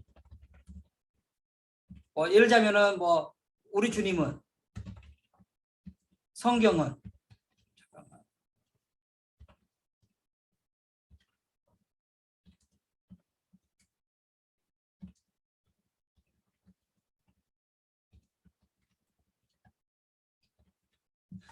주어가 항상 이런 식으로 좀 나와 주셔야 돼요. 그러니까 목회자들의 유혹이 뭐냐면 이렇게 하기를 바랍니다 라고 했을 때 그 주어가 설교자가 돼서는 안 된다는 거죠. 오늘 성경은 우리에게 이렇게 하라고 말씀하십니다. 우리 주님은 오늘 말씀 통해서 이렇게 하라고 말씀하십니다. 자, 그래서 항상 주어가 누구냐? 성삼위 하나님. 예를 들자면 우리 주님은, 성경은, 우리 주님은 바울을 통해서, 누구를 통해서 이걸 꼭 주제를 잘 잡으셔야 되고요. 그런 맥락에서 보자면 주안점 여기서 볼게요. 두려운 얼굴을 한 우리들은 나약함을 인정하고 하나님의 자비를 구해야 된다. 뭘 하기 위해서? 만약에 이렇게 주안점이 나왔다고 한다 그러면 주어도 없어요. 그러니까 우리들은인데 자비를 구해야 된다. 자비를 구하는 것과 지금 하나님 사랑, 나라 사랑과 어떤 연관관계가 있어요 지금? 그거는 제가 이제 좀 꼬아서 생각했을 수 있는데, 하나님을 사랑하고 이웃을 사랑하는 부분이 저는 이게 순전해야 된다, 맑아야 된다. 저는 그렇게 생각을 했고, 그래서 이제 그 백성들은 그러지 못했기 때문에 두려운 얼굴을 하고 있었다. 근데 그러니까 명제는 네. 간단해야 돼. 자, 우리 주님은 나라 사랑, 민족 사랑을 하기 위해서는 순전해야 된다. 명확하잖아요, 차라리. 그럼 목사님이 뭔 말 하는지는 정확하게 그래도 알아들어. 근데 이것을 꽉 버리면은 머리가 돌아가. 그러니까 머리가 돌아가는 순간 성도들은 졸려. 이해되셨죠? 그러니까 설교를 하실 때는요, 그러니까 주안점을 던질 때는 저는 꼬지 말고 직설적으로 던지라 이거죠. 명확하게 전달되는 거죠. 자, 만약에 이 본문을 이 주안점을 바꾸어 본다면 우리 주님은 하나님 사랑,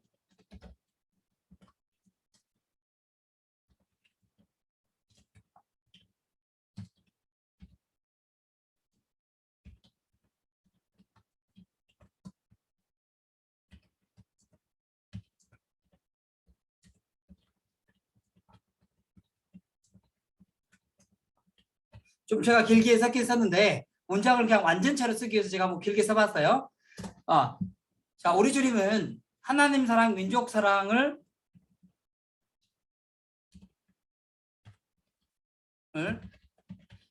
실천하는 삶이 되기 위해서 순전한 마음 또는 순전한 믿음을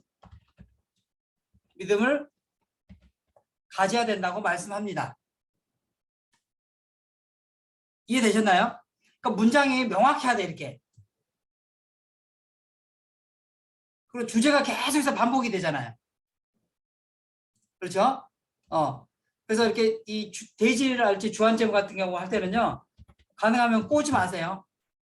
명확하게. 직설적으로 이렇게 해주시면 좋겠고, 그 다음에 여기서 주안점이 이렇게 나왔잖아요. 그러면 이 본문, 이 주안점이 어디서 나왔다라고 하는 해석이, 선포가 나와야 되겠죠. 선포.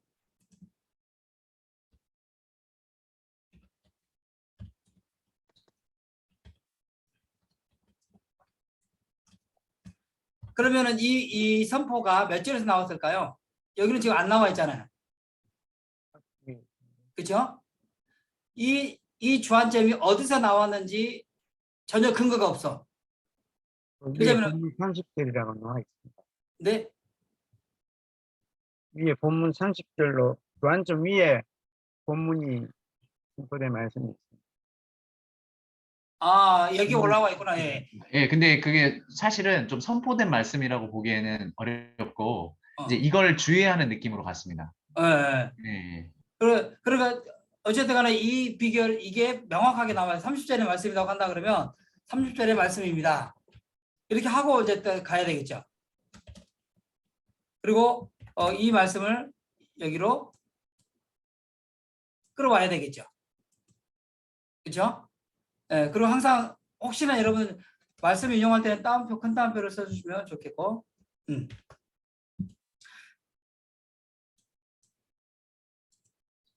그러니까 이건 지금 제가 형식을 말씀드리는 거예요.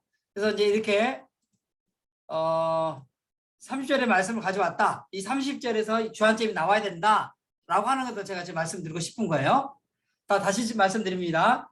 이 주안점은 이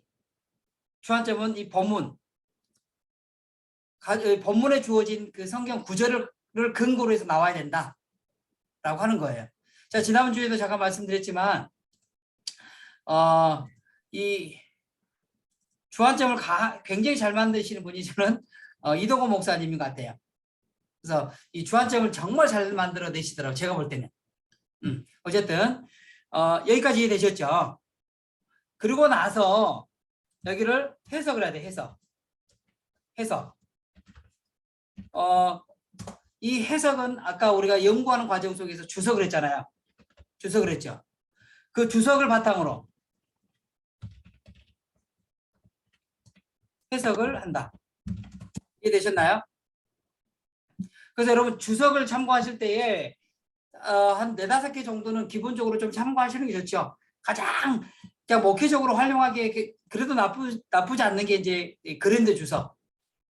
그 다음에 뭐 100주년 주석, 또 뭐가 있나? 그 원어성경, 원어 성경이 뭐지? 그게 갑자기 생각이 안 나네. 옥스퍼드. 뭐 이런 여러 가지 좀 그 주석을 여러분들이 보시면서 이 본문에 대한 해석을 하셔야 돼요. 그러니까 저 같은 경우도 이렇게 해석을 할 때 컴퓨터 이제 그 듀얼 모니터로 하면서 한 5개 정도의 창을 띄워놓고 해요. 본문 이 주석을 할 때. 그러면은 그 동일한 절을 그런 데서 뭐라고 말하는지, 뭐 옥스퍼드에서 뭐라고 말하는지, WBC에서 뭐라고 말하는지 뭐 이런 것들을 이제 같이 연구를 하죠. 그래서 이런 작업들이 좀 필요하겠다. 그래서 주석은 철저하게 해석은 주석을 바탕으로 해서 해석을 한다. 이렇게 보시면 되겠죠. 이해되셨죠? 그리고 적용이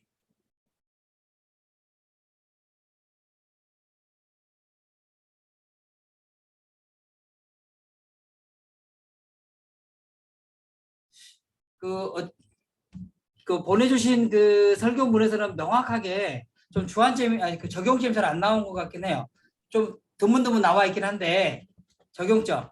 자 그러면 얼굴의 피부의 광채가 남을 보고 그에게 가까이 가기를 두려워했다라고 하는 것을 주석을 바탕으로 해서 해석을 했잖아요.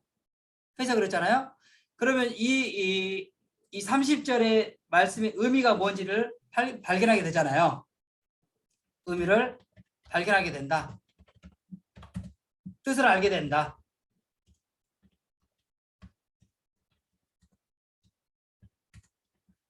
자, 그러면 여러분 생각해 보세요. 이 본문을 통해서 우리가 모르는 것을 알게 되었다 이 말이에요. 그렇죠? 그럼 여기서 이걸 바탕으로 해서 우리의 삶에 적용을 시켜 보는 거예요. 이 의미가 우리에게는 어떤 의미일지. 이 적용점이라고 하는 것이 그러니까 쉽게 말하자면 이렇게 생각해 보면 좋을 것 같아요. 이 본문을 통해서 내가 깨달은 게 뭐냐? 내가 깨달았던 것을 어떻게 실천해야 되겠다라고 하는 것을 우리 성도들의 관점에서 그것을 써보는 거죠. 그래서 이 적용점이 굉장히 이제 중요합니다. 근데 해보면은 생각보다 우리 전사님들이나 목사님들이 적용점이 잘 안 되는 경향들이 있더라고요. 적용점이. 그래서 제가 한번 여러분들이 보내주시거나 글을 써주실 때에 그게 어느 정도가 되는지를 제가 좀 파악을 하고 싶은데 여러분들 어느 정도 되는지 제가 잘 몰라서 좀 말씀을 드리기가 좀 그러긴 한데 어쨌든 간에 생각보다 이 적용점이 잘 안 되더라고요. 그래서 적용한다라고 하는 것은 그냥 말 그대로 이 말씀이 나에게 어떻게 적용이 되고 내 삶에 어떻게 적용이 될 건지를 가이드라인, 안내를 해주는 거죠. 그렇죠? 그래서 설교는 여러분 혹시 여러분들 중에 어떤 생각을 하고 계신지 모르겠지만 설교에 대한 정의에서 설교는 선포다라고 생각하시는 분들이 많아요. 선포다. 자, 선포다고 해가지고 그냥 일방적이다라고 생각하는 경향들이 있다 이 말이에요. 그리고 이제 그런 경향들이 있는데 중요한 것은 뭐냐면 설교는 실천이 담보가 돼야 돼요.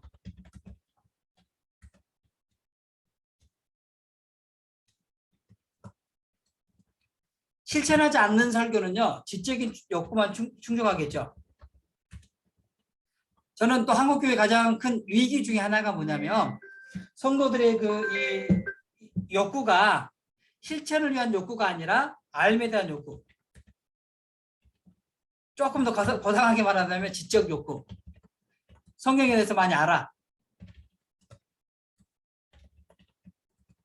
성경에 대해서 많이 알아. 그래서 뭐 1도 그랬다, 10도 그랬다 했어요. 근데 뭐가 없어요?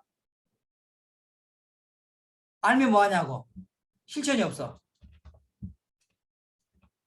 실천이 없다고요. 교회에서도 분쟁을 일으킨 사람들이 초신자들인가요? 아니잖아요. 성경 꽤나 알고 예배 꽤나 드렸던 사람들, 봉사 꽤나 했던 사람들이 문제를 일으켜요. 왜 그럴까?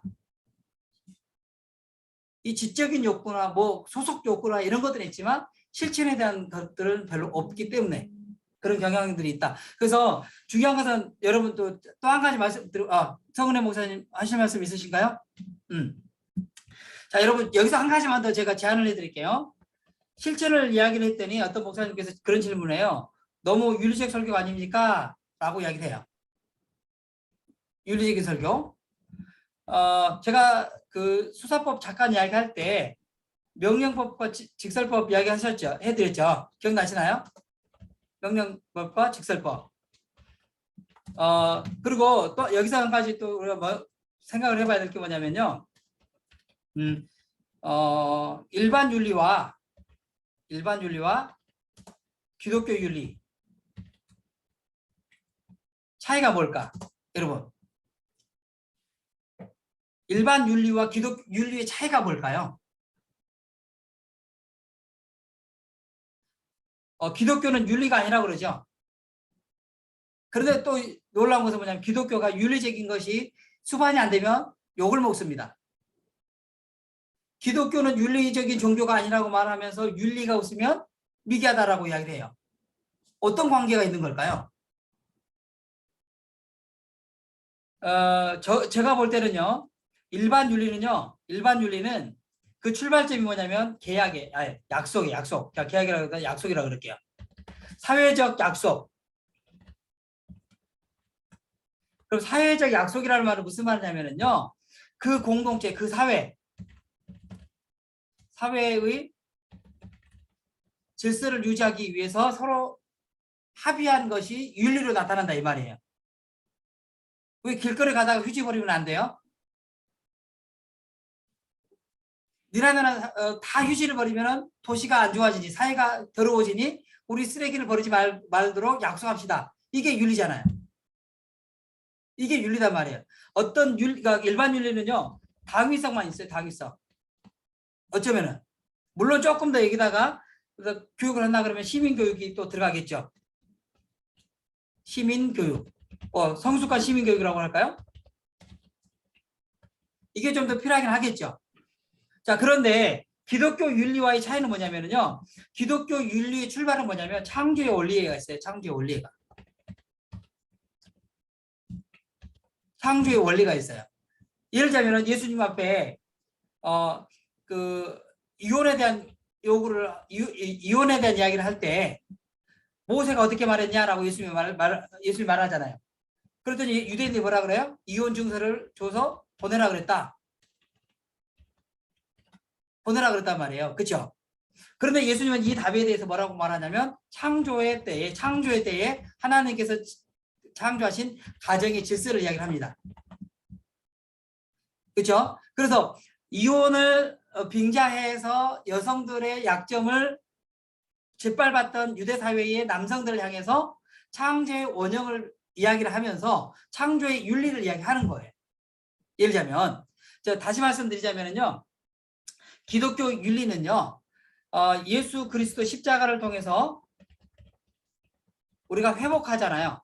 회복한단 말이에요. 이 회복이 뭐냐면요. 창조의 원형이에요. 창조의 원형. 그러니까 창조의 원형이라고 하는 것은 무슨 말이냐면요. 하나님께서 우리 인간을 창조하셨을 때에 그 처음 인간의 모습으로 회복하신다라는 거죠. 여기서부터 우리가 윤리가 시작이 되는 거예요. 여기서부터. 그러니까 쉽게 말하자면요. 기독교인들의 실천이 어디서 출발하냐면 복음에서 출발한다 이 말이에요. 복음 없는 실천, 복음 없는 봉사는 다 자기 자랑거리예요. 인위적이다 이 말이죠. 자, 그래서 제가 말씀 다시 한번 드리는 건 뭐냐면 설교는 단순하게 윤리, 당위를 이야기하는 게 아니라 복음을 이야기하고 그 복음에 합당한 삶을 살아야 됩니다. 라고 하는 것을 이야기하는 거예요. 그러니까 다시 말씀드리자면 지난번에 말씀드렸던 명령법의 전제가 뭐가 돼야 돼요? 여기에 명령법의 전제가 뭐가 돼야 돼? 직설법이 있어야 된다는 거예요. 직설법은 복음의 이야기잖아요.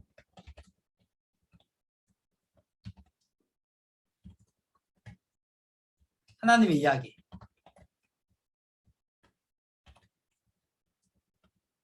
자, 이게 전제가 되고 그리고 나서 명령이 있어야 된다는 이거죠. 이해되셨죠? 그래서 철저하게 저는 복음에 근거해서 실천이 담보가 되어야 된다라고 하는 거예요. 사실은 좀 더 우리가 뭐 어떤 윤리적인 이야기를 한다거나 어떤 신학적인 담론을 이야기한다고 한다면 저는 오늘 이 자리에서 한번 이야기를 해보고 싶은 것 중에 하나가, 오늘 시간이 없으니까 이야기를 못합니다. 특별히 우리 이성호 목사님도 군인에 계시고 계시니까 지금 이제 러시아하고 우크라이나 전쟁이 지금 발발했잖아요. 이 전쟁에 대해서 어떻게 우리가 해석할 건가? 물론 이제 세계 강국의 어떤 그 이념적인 뭐 여러 가지 경제적인 이유 때문에 전쟁이 일어났지만 우리 기독교인으로서 전쟁에 대해서 어떻게 이야기할 것이고, 이웃 나라 얘기를 하지만은 우리가 전쟁에 대해서 우리 이 나라에서도 어떤 입장을 취해야 될 것인가? 특히 우리가 한 기독교인이면서 동시에 목회자로서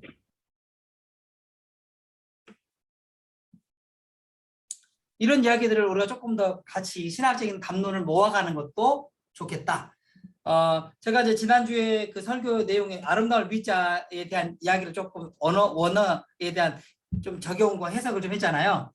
그러니까 이 아름답다라고 하는 것은 결국은 뭐냐? 사회적인 그 책임을 내 어깨에 메고 다 하는 거예요. 그런 맥락에서 본다 그러면 우리가 발을 딛고 있는 이 사회 안에서도 있지만 또 더 나아가서 국제사회에서의 그 어떤 문제들을 우리가 심각하게 생각해 보는 것도 우리가 또 이야기를 가져가야 될 것 아닌가, 이런 생각이 좀 듭니다. 그래서 어쨌든 간에 이 복음의 이야기는 결국은 뭘로 나타난다? 실체로 나타나야 된다라고 하는 거. 그래서 목사님의 설교가 너무 윤리적인 설교가 아닙니까? 라고 말하는 것은 이 아까 말했던 전체 직설법이었기 때문에 그렇다 이거죠. 그러니까 그래서 우리가 생각해야 될 그 기독교 윤리는 바로 복음에서 출발해야 된다라고 하는 것을 여러분 꼭 같이 해주셨으면 좋겠다. 네, 혹시 조설 목사님 하실 말씀 있으신가요? 맞습니다. 네. 자, 그러면 여기까지 일단 지나가고, 네, 적용점에 대한 이야기들을 여러분들과 함께 하면서 지금 실천이 되어야 된다라고 하는 걸 이야기했는데, 왜 이렇게 장황하게 이야기했냐면은요, 설교는 단순하게 그냥 선포에서만 끝나는 것이 아니라 그게 삶에 적용이 되어야 된다라고 하는 것. 이게 이제 강의 설교의 개념이다라고 이야기를 했기 때문에 제가 말씀을 드리는 겁니다. 오케이, 이해되셨죠? 그리고 원래는 분석 설교에서 그 다음에 예화가 들어갑니다. 예화가. 그러니까 이제 근데 저는 여기서 예화를 잘 안 가르쳐 드린 이유 중에 하나가 뭐냐면 한 편의 설교에 예화가 한 5개 정도가 들어가게 돼. 그렇게 되면. 그러면 설교자들이 예화 찾는데 너무 힘들어. 이제 그래서 네, 맞습니다. 예. 실제로 저도 신대원 때 이거 쓸 때 분석 설교에 대한 이미지가 안 좋은 이유가 예화를 너무 이렇게 적용점마다 찾았고, 그래서 그게 너무 힘들더라고요. 그리고 잘 연결도 안 돼요. 이 전체적으로. 네네. 네. 그러니까 저는 그래서 이 적용점 안에 예화 같은 이야기를 가지고 들어와도 난 괜찮다고 봐요. 자, 예를 들자면 우리가 뭐 병사들을 신방을 한다거나 또 누군가 상담을 한다거나 하는 사례들이 많이 있잖아요.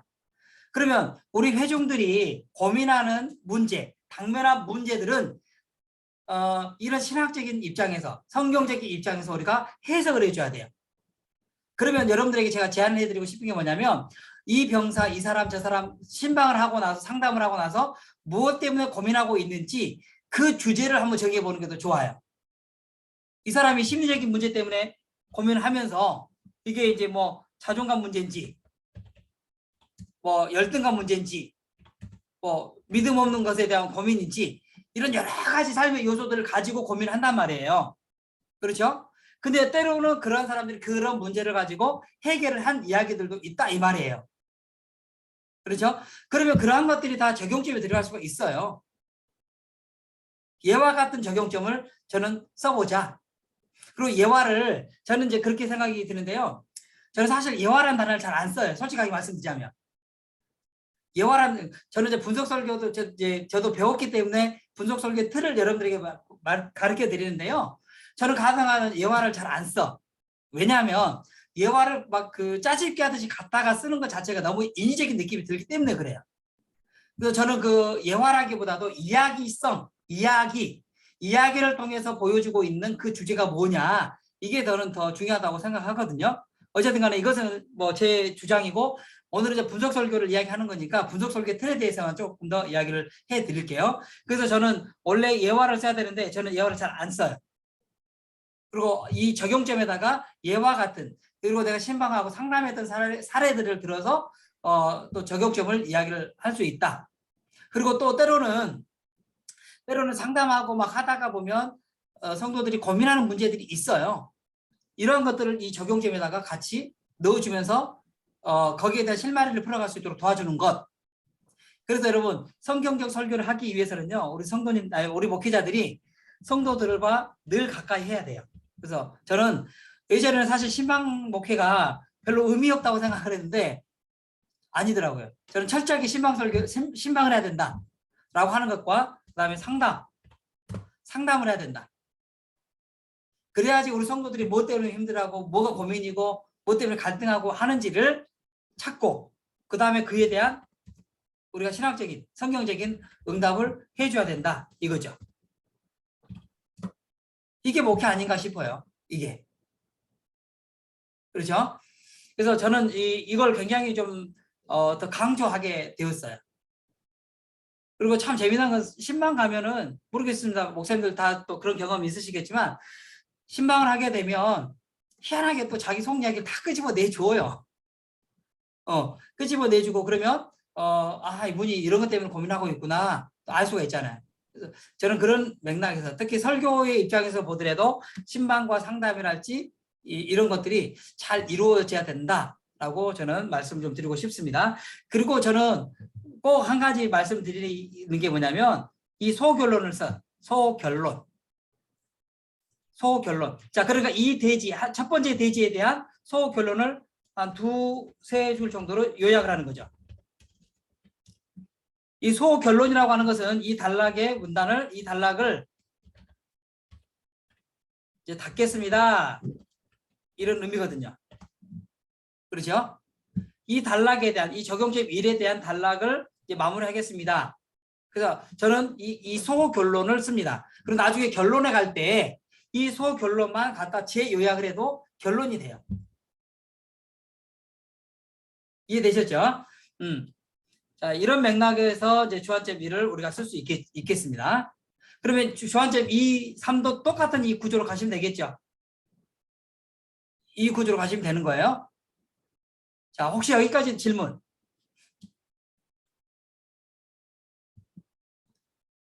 자, 그러면 넘어갈까요? 자, 넘어갑니다. 자, 두 번째도 넘어가고, 세 번째도, 두 번째까지만 했으니까 넘어가고, 이제 주제에 대한 실천 방안. 여기서 이제 앞에서 제시했던 주제의 필요성, 실천 방안, 실천 이제 그 실천 방법을 제시했잖아요. 그러면은 여기서 실천, 결과죠, 결과. 예. 제가 잘못 썼습니다. 네, 예. 실천 결과죠. 이렇게 실천했던 결과, 좋은 사례. 여기서 저는 예화 한 가지 정도 갖다 써도 좋다, 이 말이야. 여기서 예화랄지 이야기를 통해서 이런 주제를 이렇게 실천한 사람의 이야기가 있습니다, 라고 해주시면 될 것 같아요. 그래서 그러면 예화가 한두 개로 줄겠죠. 그럼 설교 준비하는 부담도 조금 더 줄겠고. 자, 한번 읽어볼게요. 모세와 같이 하나님과 민족을 사랑했던, 그래서 빛나는 얼굴을 갖고 있었던 한 인물을 소개하고자 합니다. 3.15전에 있었던 이상재 선생님 쭉 가고, 유학자였고 쭉 이야기를 가고, 선생은 독립운동에 대해서 달랐습니다. 이상재 선생님은 하나님 나라에 대해 소망이 있었고,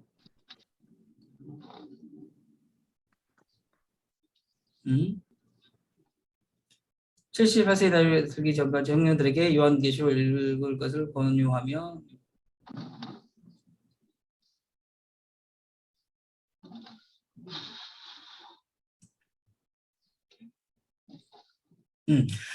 자, 이것은 어떻게 보면 이제 그 이상재 선생님에 대한 그 사실적인 묘사를 해주고 있잖아요. 사실적인 묘사를 쭉 했단 말이에요. 그러면 여기서 우리가 설교적인 그 감각으로 볼 때 여기서는 역사적인 사실을 소개하는 것보다도 이 이상재 선생님의 이야기를 통해서 하나님 사랑, 민족 사랑에 대한 그 실천 결과를 이야기해 주는 거잖아요. 그렇죠? 그래서 관점이 사실적인 묘사도 중요하지만은 이상재 선생님이 얼마나 하나님을 사랑했고 민족을 사랑했고 하는 그 이야기가 나와야 되겠죠. 주제하고 연결시켜 본다 그러면 그렇게 살았을 때에 그분의 삶에 광채가 났고 그분의 삶의 광채를 따랐던 많은 또 작은 광채들이 나타나게 되었다. 이런 식으로 조금 연결시켜 가면 어떤 그 이미지와 논리성이 좀 맞아 떨어지겠죠. 이해되셨죠? 그리고 결론은 아까 말씀드렸던 것처럼 소결론을 제 요약을 해주고 방법은 저는 이제 제가 쓰는 방법은 뭐냐면은요. 본문에 그러니까 제 요약 본문에 제 요약을 하고 그 다음에 성경 구절 인용 이런 식의 구조를 저는 많이 씁니다. 자 무슨 말이냐면요. 오늘 사랑하는 성도 여러분 오늘 말씀을 통해서 블라블라블라블라 쭉 이야기를 하고 있습니다. 또 이렇게 민족 사랑 하나님 사랑을 통해서 영광의 광채를 비추며 살기로 결단하는 우리에게 다시 한번 주시는 말씀이 있습니다. 라고 해서 본문의 말씀을 가져와도 되고 다른 유사 본문에서 가져왔어도 되고 그래서 그 본문을 가지고 성경을 가지고 와서 마무리를 해도 좋겠다. 자, 그래서 그리고 기도 나왔습니다. 네, 좋습니다. 어떻게 여러분 오늘 이상호 목사님 설교문을 가지고 우리가 조금 낱낱이 한번 들여다봤는데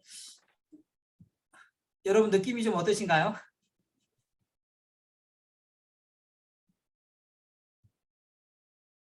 여전히 어려우시죠? 근데 제가 이거 하면서 느낀 건데 사실은 이제 이 설교학적 틀로 보면은 많이 부족한데 제가 그 이전 설교보다는 신경을 많이 쓴 거예요. 나름 이렇게 하려고. 그랬더니 성도들은 되게 좋아하더라고요. 네네. 그래서 이게 투자한 만큼 이게 전달이 되나 보다 이런 생각을 했습니다. 목회자들의 고통은 성도들의 기쁨이다. 우리 성은혜 목사님 어떠셨어요? 네, 저는 교회에서 본문을 항상 성서전과 본문을 늘 따라가기 때문에 특별한 경우를 제외하고는 성서전과의 본문을 다루는데요. 이제 이런 그 주석하고 이런 과정이 항상 좀 어렵기 때문에 이제 뭐 주석서를 보기는 합니다만 항상 편안하게 그냥 같은 성서전과 안에 같이 나오는 본문 중에서는 신약을 많이 택하는 편입니다. 그리고 이제 거기 같이 제시된 구약이나 시편이나 또 다른 어떤 서신서들의 본문은 참고적으로 끌어다가 쓰기도 하고 예화는 거의 잘 안 쓰고요. 예화는 특별한 경우가 아니면 예화를 잘 안 쓰고 예화가 필요하다고 생각되면 성경 안에서 비슷한 경우의 본문을 잘 가져오는 편입니다. 왜냐하면 제가 예화를 뒤져서 찾는 게 너무 어려워서 그래요. 그래서 이제 그게 어려워서 그렇고 이제 신문은 늘 구독을 하니까 혹시 예화를 쓸 일이 있으면 신문에 있는 것들을 가져와서 예를 들어서 아프간 난민들이 우리나라에 뭐 이렇게 들어왔는데 그 과정에 대해서 얘기하면서 우리가 또 다른 걸 참고해 본다든지 이런 식으로 하는데 이제 이렇게 분석 설교를 하려고 해보니까 너무 아득하다는 표현이 맞고요. 아득하다 첫째는 그렇고 이제 주제를 한번 잡아보고 설교 형태도 잡아봤어요. 그래서 제가 한번 말씀을 한번 드려보고 이걸 한번 완성을 해보고 싶은 마음이 이제 오늘 이 강의를 접하고 나니까 비로소 아유 이거 주제를 잡아놓은 거니까 한번 해보기라도 할까 이제 그런 마음이 이제 비로소 생겼고요. 그래서 이제 그 본문 안에 우리가 항상 이게 익숙한 본문이라서 어떤 유혹에 빠지냐 하면 우리가 주석 안에도 많은 설교들이 나와 있고 이미 많은 설교들이 이런 본문이 있기 때문에 이걸 다시 새롭게 낯설게 보는 게 굉장히 어려워요. 그래서 기존에 했던 설교들을 답습하게 될까 봐 좀 그걸 많이 주의하고 그리고 이제 저희 성도들의 수준에 또 조금 회중의 수준에도 맞춰야 해서 이제 저는 주로 그걸 할 때 이제 그 뭐랄까 그 좀 새롭게 한번 봐보자. 그러니까 이걸 이제 어떤 교수님께서는 저한테 말씀하실 때 이걸 의도적 낯설기라는 표현으로 말씀해 주셨어요. 의도적 낯설기. 그러니까 너무 익숙하게 봤던 본문을 완전히 처음 보는 것처럼 아까 교수님 말씀대로 새롭게 한번 발해서 저는 누가복음 9장 28절에서 36절의 본문을 좀 새롭게 봤습니다. 그래서 이제 여기서는 그 예수 그리스도의 변화산의 변모의 과정 그리고 그곳에서 나타난 하나님의 영광 이런 것들에 대해서 여태까지 우리가 늘 설교 들어왔고 또 주안점 물어봤는데요. 저는 여기서 봤을 때 제자들에게 조금 주안점을 두었어요. 그래서 만약에 이 제자들이 이렇게 그 앞에 이제 바로 그 앞에 보면 베드로의 신앙 고백이 있었고 그 다음에 변화산에 와서 신앙 고백하고 또 주님께서 내가 십자가를 질 것이다 예고를 한번 하셨고 그리고 변화산에 가서 변모되시는 것을 봤고 그 다음에 또다시 예수님께서 자신이 십자가에 돌아가실 것을 두 번이나 더 거듭해서 말씀하셨는데도 제자들은 여전히 어떤 일이 있었냐면 누가 먼저 될 것인가 예수님이 권세를 잡으면 내가 어떤 자리를 차지할 것인가에 대한 어떤 현실적인 육체적인 것에 매여 그대로 있었거든요. 그럼 이것을 언제 벗어났느냐를 한번 저는 생각해 봤어요. 그랬더니 이 사람들이 지금의 이 신앙에서 완전히 탈피한 것은 성령 강림 이후더라고요. 그래서 저는 이 본문을 사도행전 2장의 성령 강림 그 다음에 베드로의 행적과 맞추어서 그렇게 한번 구성을 해봤습니다. 일단 저는 그런 마인드를 가지고 해보니까 너무 어려워서 왜냐하면 이 본문 안에 머물러 있지 않고 사도행전까지 훅 가버린 거예요. 그래서 제가 이거 벌려놓고 나니까 뒷감당이 안 되는 거예요. 그래서 마무리를 못하고 제가 지금 뭐 이렇게 얘기했는데 이게 너무 괴로웠습니다. 이렇게 하는 게.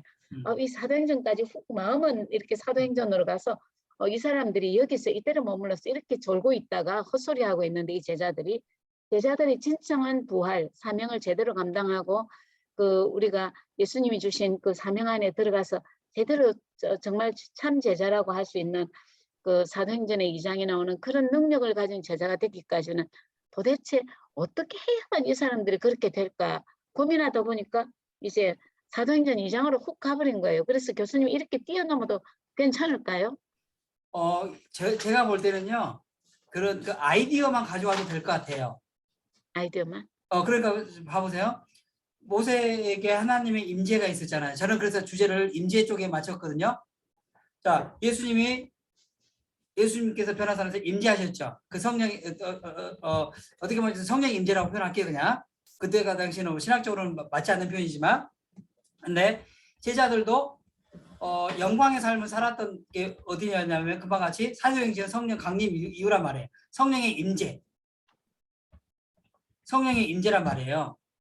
자, 그러면 아까 다시 말씀드렸던 것처럼 얼굴에 광채가 날 수 있는 그 근거는 뭐냐? 복음인데 다시 말하자면 성령의 임재. 성령의 임재는 뭘로 나타나냐? 예수 그리스도잖아요. 예수 그리스도. 그러니까 이게 이제 여기서 우리가 삼위일체적인 신앙이 또 나오는 거죠. 그러니까 말씀과 가까이 하지 않는 임재는 없고요. 또 말씀만 있는데 성령이 임재 없는 것은 안 된다 이 말이죠. 이제 그래서 제 생각에는 그런 그 사도행전까지 막 가서 연구를 하려고 그러면 정말로 진이 빠져. 그러면 거기서 아이디어만 가져오는 거죠. 아이디어. 그게 무슨 말이냐면 거기를 다 연구할 필요가 없이 자, 이런 제자들이 영광의 삶을 살았었던 이유가 뭐였냐? 그럼 사도행전에 가서 보니 이 사람들이 성령의 임재를 경험했기 때문에 뭐 이런 식으로 아이디어만 가져와서 한 문장으로 집약해서 이야기할 수가 있겠죠. 네네네. 네, 그렇죠. 그래서 저는 사실은 이제 그 실천에 아까 이야기를 포커싱을 한 것이 뭐냐면 그 과정을 전제하고 그냥 뛰어넘었어요. 저는 그걸 뛰어넘고 회중들의 삶까지 그냥 연결시킨 거죠. 그 이야기를 다 다룰 수가 없는데 그러나 그 전반 안에는 그런 흐름들의 매개체가 다 있는 거죠. 네네네. 그러니까 모세에 임재했던 그 이야기가 예수의 변화산 사건의 이야기로 이어지고 그리고 그 이야기가 성령의 임재로 이어지고 그러면 오늘날 우리가 어떻게 연결돼요? 우리가 성령의 임재를 경험하고 뭔가 삶이 바뀌어졌을 때 우리가 빛든 삶을 살 수 있다. 영광의 광채를 드러낼 수 있다. 이런 식으로 아이디어를 연결해 음. 가는 거죠. 그걸 네, 다 네, 그걸 주석하고 다 설명하려 그러면 네. 지면이 모자라서 안 돼. 그냥 시간도 사도행전 2장은 그냥 가져와서 잠깐 사용하기만 하는 형태로, 네, 그렇죠. 네, 네, 네, 그 이야기를 요약해서 가지고 들어오셔도 된다 이 말이에요. 네, 그냥 알겠습니다. 아이디어만 네. 가지고 들어와서. 아, 네, 네, 네. 아, 네네. 가슴이 너무 답답해가지고 벌려놓고 답답해서 죽을 네네. 뻔했어요. 네. 네. 그 어. 죽음을 경험해봐야지 보활이 있을 건데. 근데 그래서 이게 이제 좀 저희들이 일반적으로 여기서 제자들의 반응이나 제자들의 삶의 변화를 우리가 변모하는 데서는 다루어 보지 않은 시각이거든요. 네네. 그래서 새롭게 한번 보자. 음. 늘 보던 시각, 음. 예수 그리스도의 그 어떤 신적 현언이나 이런 것들만 보지 말고 새롭게 한번 보자 해서 이제 계속 네. 봐서 그걸 이제 한번 제자들 쪽으로 한번 포커스를 네, 맞춰본 네, 거예요. 잘하셨습니다. 그래서 이렇게 이제 나누는 게 중요한 게 뭐냐면, 나 이렇게 고민했는데 해결이 안 돼. 라고 하면 또 동일한 경험을 하신 분들이 계실 거예요. 그리고 그 동일한 경험을, 뭔가 좀 극복해 보신 분들 이야기들 또 이렇게 듣다 보면 또 도움이 될 거라고 보고요. 네, 좋습니다. 의도적 낯설기를 아까 제가 말씀드렸던 것처럼 처음 보는 것처럼. 그리고 이제 그런 이야기가 좀 있을 수 있을 것 같고, 네, 좋습니다. 네, 감사합니다. 우리 조설 목사님은 혹시 한 말씀 해주시겠어요? 그 마지막에 주제 실천 결과를 네, 꼭 예하를 안 들고 네, 또 사실 또 우리가 이런 말씀을 듣고 적용하면 하나님께서 주시는 복들이 많이 있잖아요. 네. 그러한 그 성경 구절을 통해 가지고 좀 강조하는 것은 어떻습니까? 여기서 예화를 쓰자라고 하는 이유가 뭐냐면, 자, 성도들의 생각들 중에는 또 이런 생각들이 있어요. 상담을 하다가 보면 그거 모세 이야기나 되니까 그러지. 그래서 솔로몬의 이야기나 되니까 그러지. 나는 안 돼요. 라고 하는 이제 그 너무나도 거리감을 갖게 되는 경우들이 있더라고요. 근데 적용이라고 하는 것은 뭐냐면 이 말씀이 우리 삶과 맞대어 있어요. 라고 하는 걸 이야기를 해야 되잖아요. 네. 그래서 저는 이제 여기서 예화를 쓰자라는 거죠. 아니야, 그 이야기가 성경에만 있는 게 아니야. 이렇게 실천하는 사람들이 우리 주위에 있어. 그러면 조금 더 피부적으로 와 닿을 수 있기 때문에 저는 조금 더 의도적으로 여기서 성경 이야기보다는 우리 일상에서 일어나고 있는 그런 이야기들을 가져오는 것이 조금 더 설득력이 있지 않을까 그런 생각이 듭니다. 예, 그러니까 제가 볼 때는 그런 그 의도가 여기에 있어요. 뭐 그게 틀리다 맞다 이렇게 말하는 것보다 저는 회중들이 생각하는 거리감을 어떻게 조금 더 줄여줄 수 있을까, 이것 때문에 이제 이렇게 말씀드린 겁니다. 네. 자, 그래요. 좋습니다. 자, 이번 주에는 우리 이성호 목사님 해주셨는데, 그러면은 제가 원래 오늘 공부를 하려고 했다가 지금 이제 이게 좀 더 중요할 것 같아가지고 제 걸 이제 안 드렸는데, 제가 작성해 놓은 것을 한번 또 그냥 올려드릴게요. 이 정도 했으니까 여러분들이 이제 보시면 좀 이렇게 나름대로 분석이 될 거예요. 분석하시고 참고해가지고 하시도록 하고요. 그러면 다음 주에는 우리가 일단은 4TS를 공부를 좀 한번 해보도록 그렇게 하겠고요. 만약에 이제 개인적으로 한번 작성을 해가지고 저 좀 알고 싶어요 하시는 분들은 저에게 이제 개인적으로 메일 주시거나 카톡을 보내주시면 뭐 또 이렇게 제가 참석을 해드리는 걸로 그렇게 하겠습니다. 자, 그러면 오늘은 이 분석 설계는 여기까지 일단 공부하고 다음 주에는 4TS 다시 한번 우리가 공부해 보도록 하겠습니다. 혹시 우리 정보현 목사님 오늘 말씀 한마디도 안 하셨는데 혹시 마이크 켜시기가 괜찮으실지 모르겠네요.